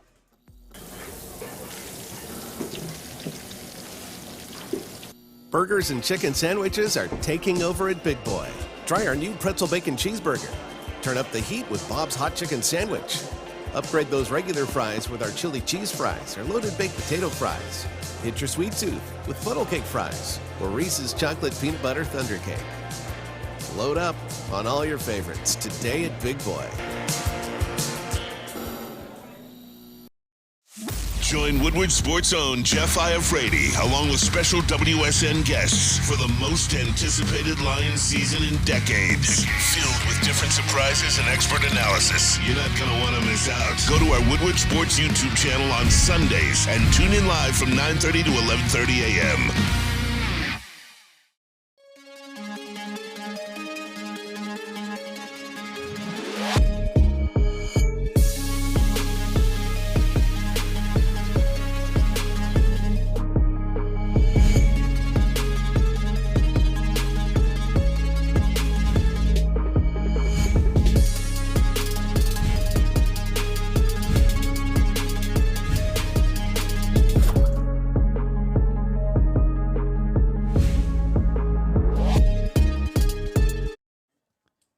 Let's talk about Outdoor Equipment Company, official equipment provider of Woodward Sports. Michigan-grown, family-owned bad boy mowers, tractors, steel handhelds, and even weed whippers. Liberty trailers, Generac generators, Snow X plows, and salters. Outdoor Equipment Company has it all. Buy it, rent it, 0% financing, delivery to your doorstep. Visit their website at OutdoorEquipCo.com. Welcome back to another episode of Big D Energy. Lukas, Klotz, Terry Foster, JB Smoove, and Sam Flannel joining us today. We just got done talking about the Lions' offensive MVPs, and we did mention some honorable mentions. We gave Graham Glasgow some love. We did do that. Okay, that's wonderful. But now let's flip it over. The defensive side of the ball, Terry. We're taking out Aiden Hutchinson. We'll take that one out of there. If you had to pick someone outside of Aiden Hutchinson as his defensive MVP, who would it be? All right, first of all, you're too young to tell me what to do. Okay, all right. Well, it was just a strong recommendation. When I decide my MVP on defense, I'm including Aiden Hutchinson. Okay. Now, with that said, my defensive not even a pick MVP is Alex Anzalone. The guy everybody says can't play. You're right. He shut me up. He's made plays. The coaches believe in him because unlike Killian Hayes, they play him because he can play. They see something in him. He's always amongst the leaders in tackles. Now he's attacking quarterbacks. He's getting yards for losses, and I like his little scoop under tackles that he makes. He gets underneath you and flips you over. It's always against the quarterback too. It's always Desmond Ritter. Jimmy G did it last. No, it was some running backs. No, I know, but I'm saying when the quarterbacks go to roll out, Alex Anzalone seems like he's there every time. Well, early on in the game, what to set the do tone. the Lions? What is one of their weaknesses? Up front, stopping running quarterbacks is one of their weaknesses. So he's getting out there. He's stopping guys 2-3 yards short of the first down or something like that. I've been on the Alex Anzalone kick for a year, and all I hear from people, T, what's wrong with you? The dude can't play. He's slow. Slow he's not. That's what I've been told. I think because I wouldn't say Anzalone hater, but when they re-signed him last, I was like, what the hell are we like? What are we doing? But I stuck it out, and I think what was for me in the past is he would get himself in great position, but then he'd over-pursue. He'd get himself in great position, but then he missed the tackle. And it seems like now Kelvin Shepard, I think, has a huge part to do with this, has helped him kind of seal all the holes in his game off. I think he's become a very fluid linebacker, so I don't hate that choice whatsoever. I think he stepped up big time. Especially when you look at the other linebacker contracts around the league, I think Alex Anzalone is by far the best bang for buck outside of like rookie deals that you could have for at the linebacker position right now. He is. I'm glad somebody else is giving him some love because I've gotten so much crap from people who say, gee, I thought you knew football. Why are you so high on this guy? I'm like, because I think he can play. I think you're missing something with him. What do you think it has been? What do you think allowed him to kind of clean up his game from last year to this year? Everybody needs help. I think the defense is better around him. He's got guys in the secondary. Well, they're injured now, but he's got guys in the secondary who are staying true to their form. I think the other thing is what the Lions have taught the whole team, as you notice, they don't over-pursue in the running game. I actually thought Atlanta and some other teams made some good adjustments against the Lions, but it didn't work. Yeah. The Lions are still shutting down the run. And so when you have somebody around you that you have faith in, then you can show out better. So I think maybe Anzalone's like a quarterback. He needs talent around him. He is. I mean, a lot of times when you talk about middle linebackers, that's the position they're in. They're usually wearing the green dot, calling all the shots, and they got to be able to sniff out run or pass right away. And then if they miss their read, the whole defense in the middle is exposed if you don't have a game record up there in the defensive tackle position. Correct. But another guy, and I love Anzo. I think if it wasn't for this guy in the secondary, which you brought up was banged up, Cam Sutton. Cam Sutton, in my opinion, outside of Aiden Hutchinson, is his team's defensive MVP because if you go down, and Flannel, we talked about this the other day, if you go down the injuries that this secondary has had, there's been one guy who's been holding it down that if he were to be removed, I think even if you had C.J. Gardner-Johnson come back, Tracy Walker, Kirby Joseph in that secondary, if Cam Sutton's not in that unit, you're sweating. You're sweating. I don't think there's a more undervalued player on the Lions right now than Cam Sutton because he's going, and even the schedule that he has, he's went up against some true wide receivers, and even like Sunday, he's going up against Keenan Allen. We go to Dallas, he's going to be going up against CeeDee Lamb. Chicago twice, he's got DJ Moore, and then you can say what you want about Jordan Addison, but he's a hell of a rookie wide receiver so far. So I think he's been the MVP outside of Hutch. If you don't want to give it to Anzalone, which I don't hate either, but Cam Sutton, he's been a guy this whole time that's been holding it down. And another one where it's like the Lions knew exactly what they were getting when they paid for him, which is on a bargain too, by the way. Brad continues to get these guys on a bargain. The fact that Alex Anzalone, how much was he re-signed for? I believe it was like 18? Yeah. 3 years, $18 million, something like that. Cam Sutton was 3 years for 11, like 33 11 a year. Yep. So the fact they're getting those guys who are playing above their ceiling outside of Hutch is what I think is holding down this defense right now. But Flannel, if you had to pick a defensive MVP, you can do Hutch because we left it down there for Terry. Terry's calling the shots for this segment. You can pick Hutch, but who's your defensive MVP as of right now? I mean, I wasn't going to pick Hutch, but I'll pick Aiden Hutchinson because to me, he's the best defensive player on the team. He's the guy that has the ceiling to be the all-pro, the maybe even defensive player of the year. Because even though some people have complained a little bit about his sack numbers, which are still fine, 4.5 in 8 games is very, very good, he is providing constant pressure on quarterbacks. He has 47 quarterback pressures, 10 hits. He, to me, has taken that leap into being a star defensive end after having a very, very good rookie season, and he's what makes it all go. And he's been consistent. He's played every single game. And if Aiden Hutchinson this defense is going to go as far as Aiden Hutchinson will take them. If they're going to go far in the playoffs, it's going to be because Aiden Hutchinson is constantly wreaking havoc on the opposing team's quarterbacks. And I think for the most part, he has done so. And he's also been very, I would say, gap sound and disciplined. We haven't seen as much of the over pursuing. We've seen him play his assignments better. So to me, Aiden Hutchinson is the defensive MVP so far, and I still think he gets double-digit sacks when it's all said and done. Yeah, I do too, and I know I said this on the morning show, but I'm going to reiterate again, especially after how he played yesterday. Stop comparing this man to Max Crosby. Please stop.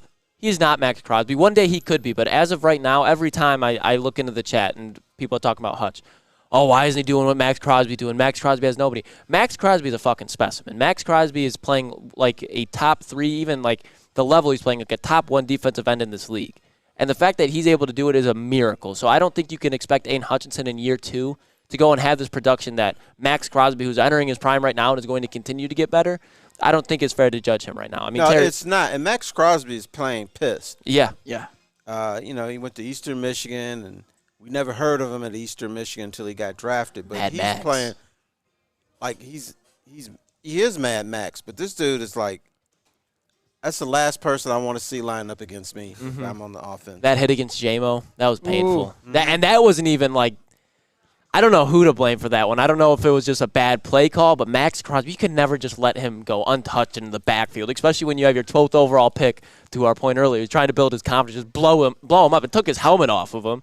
But you can't. I mean, do you think you can compare him to Aiden Hutchinson, Max Crosby and Aiden Hutchinson? I think Aiden Hutchinson has a ceiling to get to where Max Crosby is right now because, as we mentioned earlier on in the morning show, Max Crosby wasn't this dominant player coming right out. He was very, very good. Don't get me wrong. I think he had double-digit sacks his rookie season, but it was really last year where he became that one of the best in the league. And this year, Max Crosby might be the best in the league. He might win Defensive Player of the Year with how well he is playing. And I think Aiden Hutchinson has that ceiling. I think you'll see by year 3 or year 4 him have that 15-sack season where you're thinking he could actually win Defensive Player of the Year. I thought it was going to come this year, and I still think he's had a season where you could be caliber of being a Pro Bowl, maybe even a fringe All-Pro. It's just the counting stats just aren't there, but I think they'll be next year. Yeah, but you know why this is our fault that we look at Aiden Hutchinson that way, that, well, he's not Max Crosby. Here, I'm going to go old school on you guys, but what we used to do is your rookie season was a wash because you're just out there learning. You're reacting. You don't know really what's going on. Then after your rookie season, some vet pulls you, say, hey, young fella, here's what you need to do. Here's what we need to work on next season. And he's better year 2. But a guy isn't really an NFL player in my mind until year 3. That's fair. He's had that rookie season. He's had the second season where he was able to adjust, and people adjust to you. And then year 3, it's pretty much this is who you are. So let's see what Aiden Hutchinson is next year. He's very good this year, but he could have that sandal or flannel Sam season next year. Then to your point, as far as year 2 people adjusting to him, I think a guy who's benefiting a lot from Aiden Hutchinson not having the success that we expected him to have going into the season. And Lee McNeil, like people talk about, I mean, you look at Kayvon Thibodeau right now, he has like 8.5 sacks because he's got Dexter Lawrence in the middle. Ali McNeil, he's having higher sack numbers than people ever expected this season. I think a lot of it has to do because they're just focusing on Hutch so much on the outside that it's freeing him up. So it's kind of like a reverse reaction of what people would have expected this season. Right. Here's the other mistake that we're making is as a fan base and the media. So I'm going to criticize all of us, but we look at the sacks too much. We ignore the fact that the Lions' run defense is pretty damn good. Yep. Elite. Elite right. by the numbers. By the numbers. But by the vision too. Yep. I've noticed one thing is running backs try to cut back on the weak side on them. There's somebody there. Say, "What's up, fella?" That's where Anzo comes in. Right. So, if the Lions become porous as far as run defense, then it's going to be an entire – you're not going to see another 6-2 run. I don't care who they're playing. They're going to start to lose some games. But if they could still be a stout run defense, they'll still do well. Yeah, I mean, the only offense that really – and I'm not scared of them necessarily, but that would scare me. I'm not worried about Dallas. I'm really not. Like Tony Pollard, he's all right, but that's a small back that they're going to have to find other ways to get him the ball. I don't think it's going to be through the running game. The one team that does honestly scare me is going into Chicago. And even New Orleans. I think as far as the running game. As far as because Chicago, they're just so run heavy. Deontay Foreman, we saw what he could do last year against the Lions. And then you can't ever count out Alvin Kamara, especially when even Taysom Hill at this point, they're using him whatever way they can. He's broke out in the running game too. So I think this running game on the defense side of the ball for the Lions, I think it'll continue to be elite. I don't see a way that anything's stopping it. Flannel, could you? No, I mean at this point they've played some of the best running backs that they'll play all season, and they've shut them down for the most part. I mean, I know you've got the Saints running game, which is, I mean, Alvin Kamara's not really gotten it going, but Taysom Hill, Jamal Williams has been could you imagine? He's been terrible. What would you do, Terry? Jamal comes back from injury and he shreds the Lions. There's no way. There can't be. I guess I have to walk up to him and start talking Pokemon out of respect for him. He gets like the 3 touchdown, 36-yard touchdown vulture game. He has been terrible this year. Is he still hurt? No, he's playing, but not well. I will say that. Can we say that one David Montgomery is better than Jamal Williams at this point? By a mile. Okay, as long as we get to that. But let's take a break real quick. What do we got? Premier? Premier. All right, let me tell you guys about Premier Pet. Premier Pet, where your pet comes first, and do not settle. Give your pet the best. Premier Pet Supply is hands down Michigan's best pet store. Family owned and operated for over 30 years, 3 decades. 13 Metro Detroit locations, over 60 brands of food, the lowest prices, and curbside home delivery. So if you don't want to go out there, they'll deliver it right to you. Premier Pet Supply, give your pet the best at www.premierpetsupply.com. Since the dawn of moving people, Chevrolet has led the way. The world of transportation is changing. At Feldman Chevrolet, we are leading the charge forward. With every electric vehicle, every mile traveled, one Feldman at a time. The company that puts more Chevys on Michigan roads is now the #1 name for Chevy electric vehicles. Now, coming to Woodward Sports, Woodward and Main Street, the Woodward Sports Network Detroit Lions show.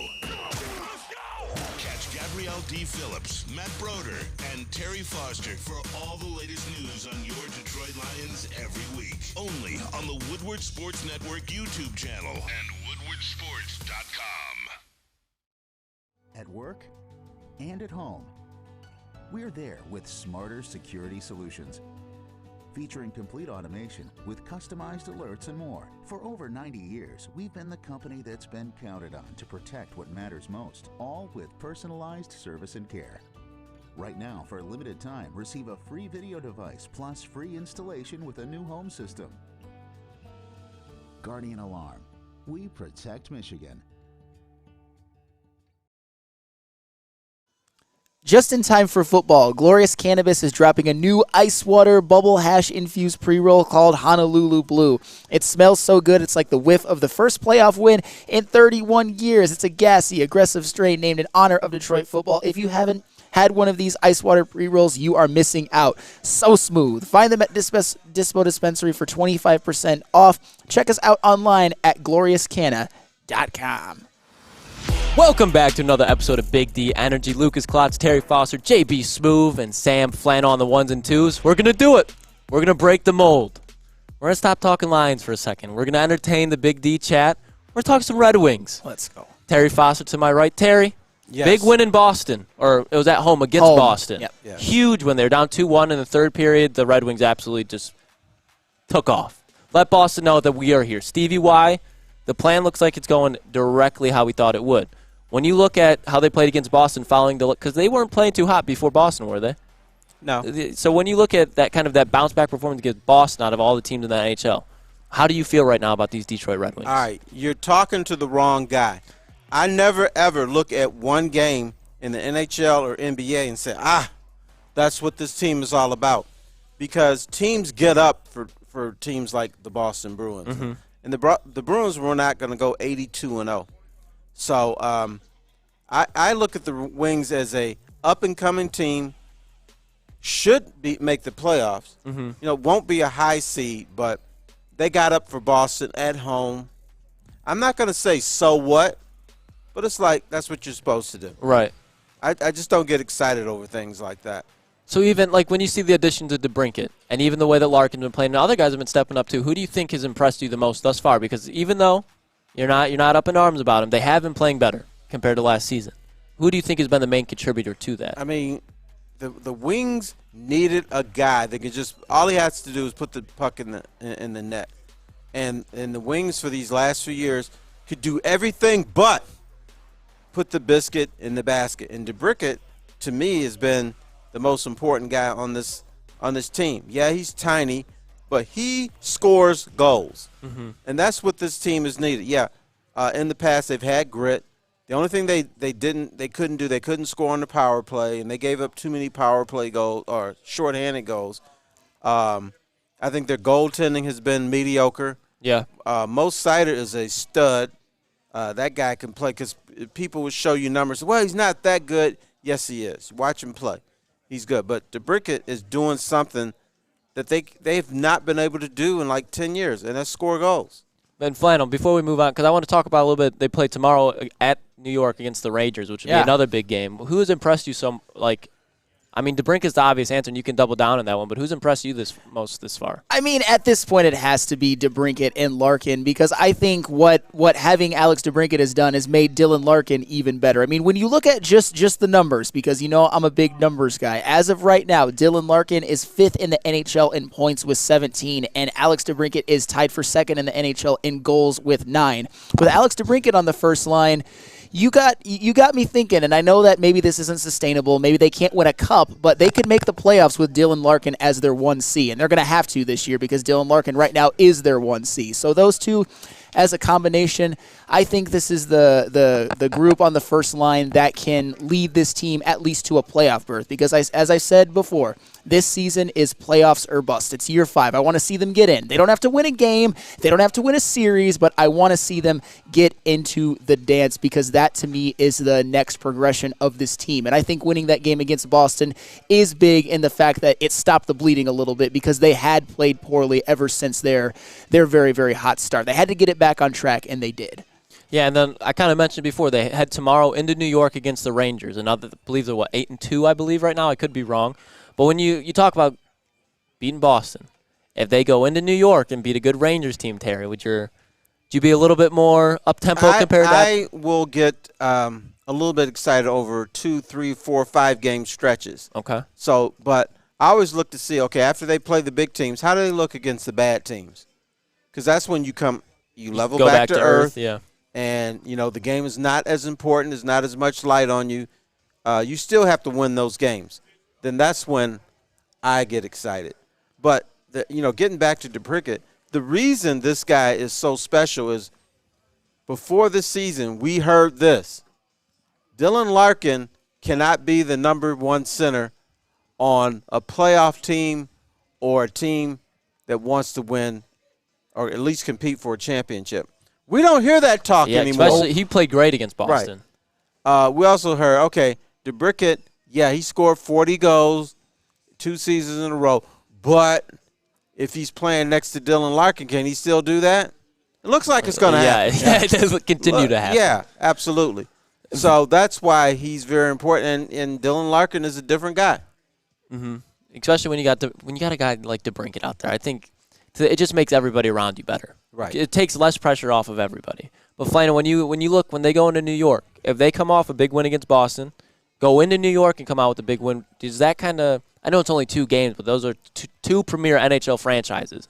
Does that change your outlook on the Red Wings season at all, or are you kind of just going to, to Terry's point, you just got to wait and see a little bit more? Well, I mean, it's always going to be playoffs or bust for me. And at this time of the season, I know it's early on, but you just have to pocket those points when you can. And I think they missed a couple of opportunities early on in the year. But if they can go and they win against Boston, then go into New York and win, I'm feeling very, very confident that this team can accomplish everything that I have, all the expectations that I have for them and the fans have for them. The Red Wings, they're almost there. They're at that stage of the highway to where it's playoffs. And then after this season, maybe we can start talking about cups. But this is the year where a lot of Steve Yzerman's vision and his plan is going to come to fruition. I mean, it all started with getting DeBrincat. That was huge. 2 40-goal seasons don't just grow on trees, and he's going to get a third. Looking like it. I'm going to kind of open this up to both Terry and Flannel here, just because I'm not the most experienced Red Wings fan. What is missing from the Red Wings right now for them to take that step where they're a clear playoff team, in your opinion? Enlighten me a little bit. Yeah, I think what they need is better goaltending. I think the backup is better than Ville Husso. He's played better. Right. So you need that. You got to roll the 4 lines. I know it's an old cliche, rolling 4 lines, but you do have to do that. You can't fall off when you have your 3rd and 4th line out there, and I think that's missing for the Red Wings. And, of course, consistency. But, the thing is that killed them the last at least 5 years is lack of goal scoring. Mm-hmm. And so Larkin and DeBrincat are doing that, and that's very important. Do you think that department's pretty much cleared up, like they have the goal scoring now? Yeah, to make the playoffs. Mm-hmm. But it's still not enough to be elite. Okay. They need somebody else. And I believe that's going to happen in the next offseason. You think that's what I was going to ask, next offseason, you think they add that piece? He's going to I've been told Yzerman is going to try very hard to get that. But everybody else is. Yeah, I feel like, I mean, hockey, correct me if I'm wrong. The most imperative thing is scoring goals.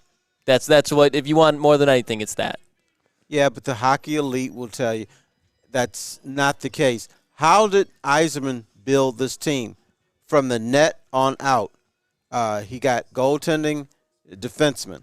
So he's still thinking you got to keep people from scoring to at least build that team. And then you get to a certain level, and now you got to bring your snipers in. Okay.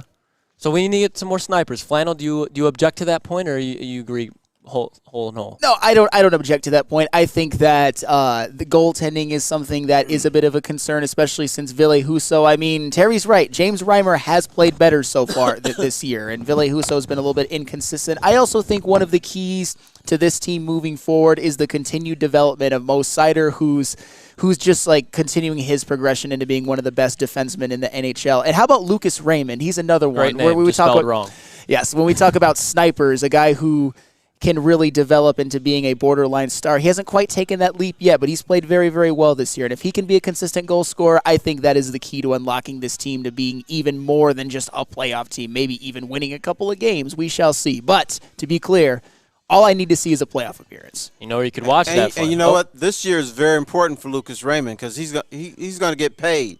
He's going to get paid a lot, or he's going to get a nice little raise, nice little bump. But he wants to get paid. And the Wings are looking for him to score 30 goals this year. If he gets his 30, he's going to get his money. Get the bag with it.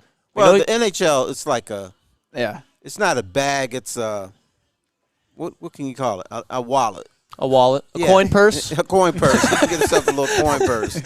Well, you know where you can watch all of these Detroit Red Wings games? That's right, at Hamlin Pub. Have you ever wanted to be at a bar where you feel like a regular? Well, we have just the place for you. Head to one of Hamlin Pub's 7-location experience where everyone is a regular. Whether you're enjoying half-off pizza on a Thursday or game day specials available during all Michigan games and NFL games. Hamlin Pub is the place. Visit a location today and experience your new favorite sports pub for all things sports.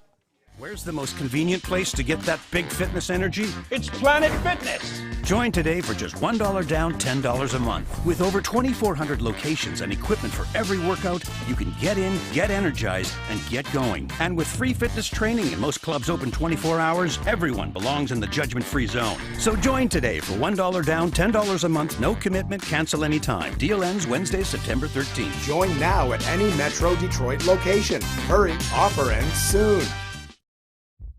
Brace yourselves, Detroit. As the sun begins to set, two of Woodward Sports' brightest young stars will be taking the mic for a brand new show. Woodward Nights with Spooner and Broder. The dog days in Detroit are over, and the boys are unleashed. Join in on the banter and hop on the bandwagon of the #1 night show on the internet. Tune in to the Woodward Sports YouTube channel every weeknight from 8 to 10 p.m. Woodward Nights with Spooner and Broder.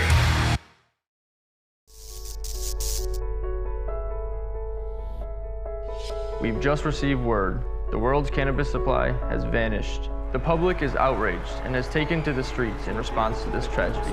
The individual responsible acted alone, and we can only hope they will make things right soon.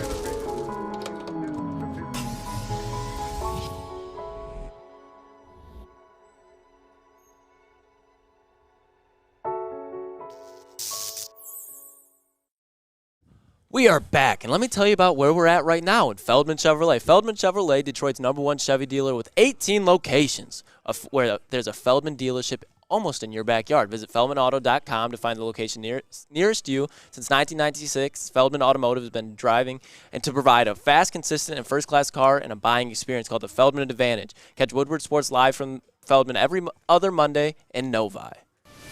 Fuck that laugh. Oh, can't talk right now. that live read was a doozy, but we are back with another episode of Big D Energy. Lukas, Klotz, Terry Foster, JB Smooth, and Sam Flannel. Just talked a little Wings, fellas, didn't we? You know what we're going to do now, though? Yeah, we did. Got to hop right back into Lions talk. You know what we're going to talk about? The Lions. Educate me. The 1 seed. It's not out of it. Looks a little farther away now that the Eagles beat the Cowboys last night, but it's still alive for the Lions. I think the Eagles, they have a gauntlet of a schedule still to go. And the Lions, damn near the easiest in the NFL. So if you had to pick, it could be a player or a coach. somebody that needs to step up for this Detroit Lions team, for them to reach that number 1 spot, get a first-round bye, and have every playoff game go through Ford Field? What's the path, and who do you think needs to step up for them in order to do so? I think the guy that has to step up is the guy that we've been kissing his ass for the last 2 years. That's Ben Johnson. Ben Johnson needs to make this offense more dynamic. Ben Johnson needs to figure out ways for them to score besides just pounding the ball, because you're going to have creativity if you want to catch Philly. You have to have creativity if you want to win playoff games, as in plural. Multiple. And the one thing that he has not been able to unlock, and maybe this is partly J-Mo's fault, is Jamison Williams. You think so? What? Yeah. I don't think they have put him in the right positions to utilize his talents. I agree with you there. They have him running a lot of comeback routes and down and outs, and yeah, if he's going to stay in this league, he's got to do that. But for now, until he can develop his whole game and develop a chemistry with Jared Goff, they need to just let him fly 3 or 4 times a game and try to hit him that way. How do you think, because I've heard multiple people say about the Donovan Peoples-Jones trade, how do you think that's going to affect J-Mo? Do you think, because when I first saw it, my first instinct is that's a Marvin Jones replacement that I could see eventually. That's what they want you to believe. But he's 24. That's why I'm kind of like, yeah, it could be more, because Donovan Peoples-Jones is a very talented wide receiver. We watch him here at Michigan. He's a Caz Tech guy, so people from Detroit know about Donovan Peoples-Jones and how talented he is. He's 24 years old. I wouldn't say on a prove-it deal, but in a way he is. You know what I mean? Like, he had an 800-yard season last year in Cleveland. Do you think he potentially cuts into J-Mo's usage? Of course. This is not a replacement for Marvin Jones. Don't believe the hype. So? No. This is we don't believe in Jamison Williams. We don't know how to use him yet, and we're still have to have a passing game. So I think he's replacing J-Mo a little bit until they can figure out what to do with him. You think it's like a safety net for him? Right. It's a little safety net. You're on the high wire, and you don't want to fall, but you fall in the net. Is that something that you think we see immediately or over time? Just because they're coming off a bye week, so DPJ still had time to kind of get more of the playbook compared to if they had to play last weekend. Well, he's a pro. Mm-hmm. He's been in the league. He knows how things work. So I think you can see that right away. God, that was unless J-Mo gets his act together. One thing, I know people don't want to hear this. I think one thing that holds J-Mo back, he's not professional. He needs to be more professional. You saying like on and off the field? Yeah. Just how he carries himself? Right. And that helps. I mean, compare him to Amon-Ra St. Brown. This is just two different people. I was having this conversation with Braylon yesterday about OBJ.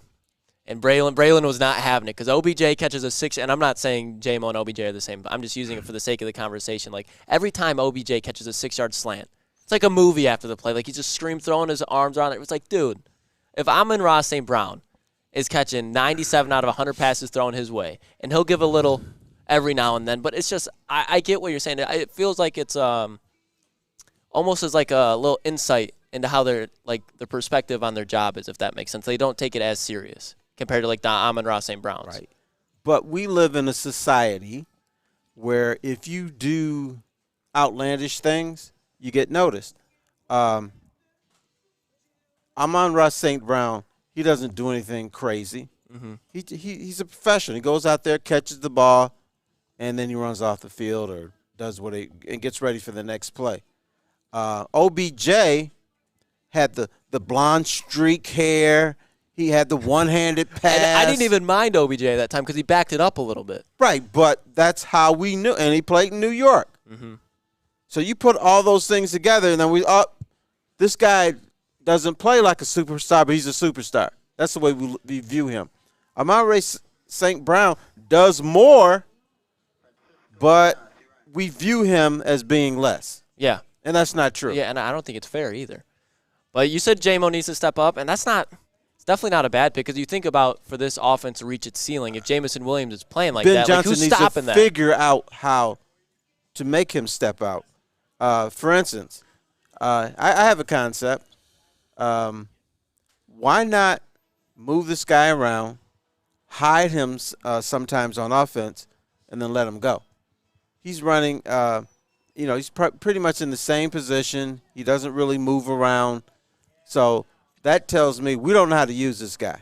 Mm-hmm. So do you think if you had to put more of the blame, and it's not saying that it's all Ben Johnson's fault, all Jamison Williams' fault, but if you had to shoulder more of the blame, do you think it goes on J-Mo because he is out there still and he's still dropping passes, or do you think it's more Ben Johnson? I think it's more J-Mo. Okay. J-Mo is not what I thought he was going to be, but in fairness to him, there's been so many setbacks for him. There was the injury last year, so he comes in late. He probably doesn't know the playbook like he should. He probably should have been at home just with his head down in that playbook and learning as much as he can. So now he comes back this year. He's injured. Then he gets suspended. And now the Lions are rolling, and they don't have time to say, okay, buddy, here, we're going to bring you along. No, everybody else is rolling. We're here to win games. Mm-hmm. We're here to win a championship. So maybe the old Lions, they could have brought him along, slowly and said, come on, buddy, here, we're going to carry you. But this team doesn't have time to do that. They got business to take care of. So it's up to him to say, okay, I see what's going on right here. I need to do my part. I need to catch the football. Mm-hmm. I can't have my coach saying, well, he's not an elite pass catcher. You're a damn wide receiver. That's your job. Your job is to become an elite pass catcher. If not, then move him to cornerback. Oh, God. That's where they move everybody who can't catch the ball. All right. I mean, I get what you're saying with the thing that I will say about Jamison Williams, because I don't want to, because we talked about him being professional, I don't want to make it seem like he's completely unprofessional because he is struggling right now, and I don't think he's letting it get in the way of the Lions, if that makes sense. He's not going out voicing his disapproval of the play calling or even himself. He's just going out there, and he's trying to get better without creating distraction. So that I do respect. I applaud him for that because a lot of guys could be saying, oh, I need me the football. Exactly. Why come I'm not getting the football? They're misusing me, but he's not doing that. Mm-hmm. Which is why I still have hope, which is why because I think a lot of times, especially with the old Lions, you would have seen guys voicing their disapproval like, hey, get me the hell out of Detroit right now. But I think pretty much all parts of JMO wants to be in Detroit right now because they're winning and they are having some patience with them. Winning covers a multitude of sins. It does. So that's always been the case in sports, and I think that's happening with JMO. Indeed, but we'll get back with it. Terry kind of took up the segment there, but that was a good-ass conversation about JMO. That was a much-needed JMO clarity conversation there. But we'll be right back. But first, we got to hear about, who is it? Lady Jane's, where I get all of my best haircuts, my A-plus haircuts from the A-plus stylists. Even though we're not in the room in the building this time, I still would go even if I had to get a haircut. It's open 7 days a week, open 10 to 8. You can get an A-plus haircut too. Walk in anytime. It's wicked awesome. Come to any Lady Jane's Haircuts for Men for an award-winning haircut experience from one of our talented stylists and register for a once-in-a-lifetime opportunity to win an all-expenses-paid suite for the 2024 NCAA tournament for you and 5 of your best buds. That's right, college basketball's most elite event. You and your 5 best friends just get to any Lady Jane's today for an award-winning haircut experience and automatically register to win the trip of your dreams. Lady Jane's Haircuts for Men open 7 days a week. Walk in anytime. Lady Jane's, it's wicked awesome. Join Woodward Sports' own Jeff Iafrate along with special WSN guests for the most anticipated Lions season in decades. Filled with different surprises and expert analysis. You're not going to want to miss out. Go to our Woodward Sports YouTube channel on Sundays and tune in live from 9:30 to 11:30 a.m.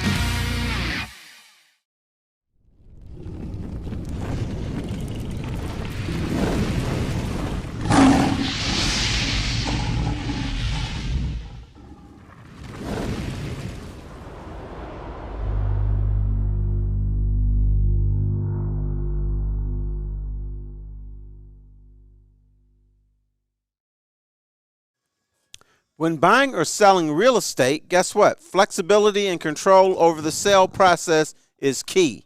Sellers, all you sellers out there, how would you like the freedom of canceling your listing agreement at any time for any reason with no penalty? Sounds cool to me. That is exactly what Mark White and Associate offers. It's called the Minute-by-Minute Listing Agreement by Mark White and Associates, of course.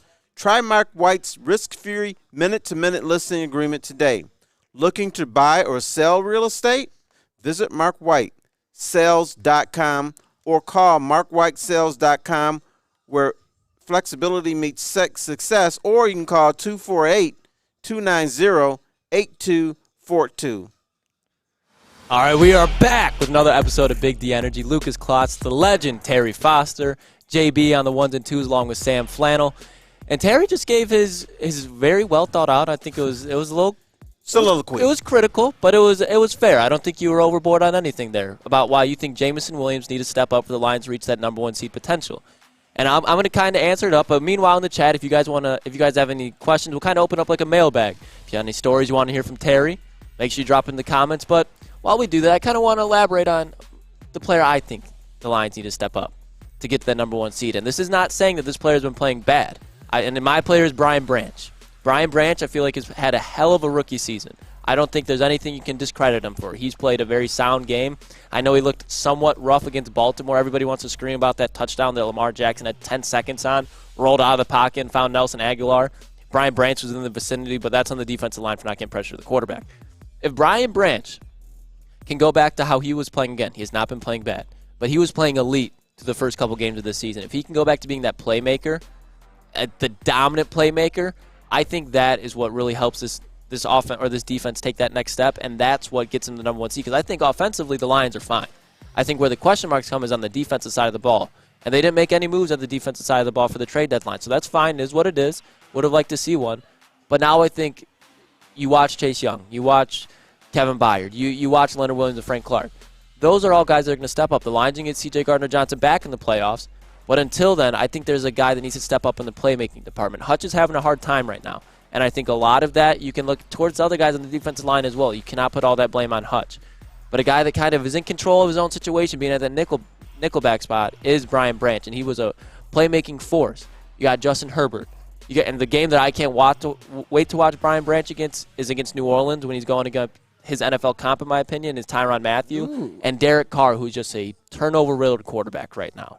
So I think if he has a big game in Dallas, he helps out with CeeDee Lamb and bracket coverage. He has a big game next week against Keenan Allen. And then we talked about it before with Cam Sutton, all the receivers, because they got legitimate wide receiver ones coming their way.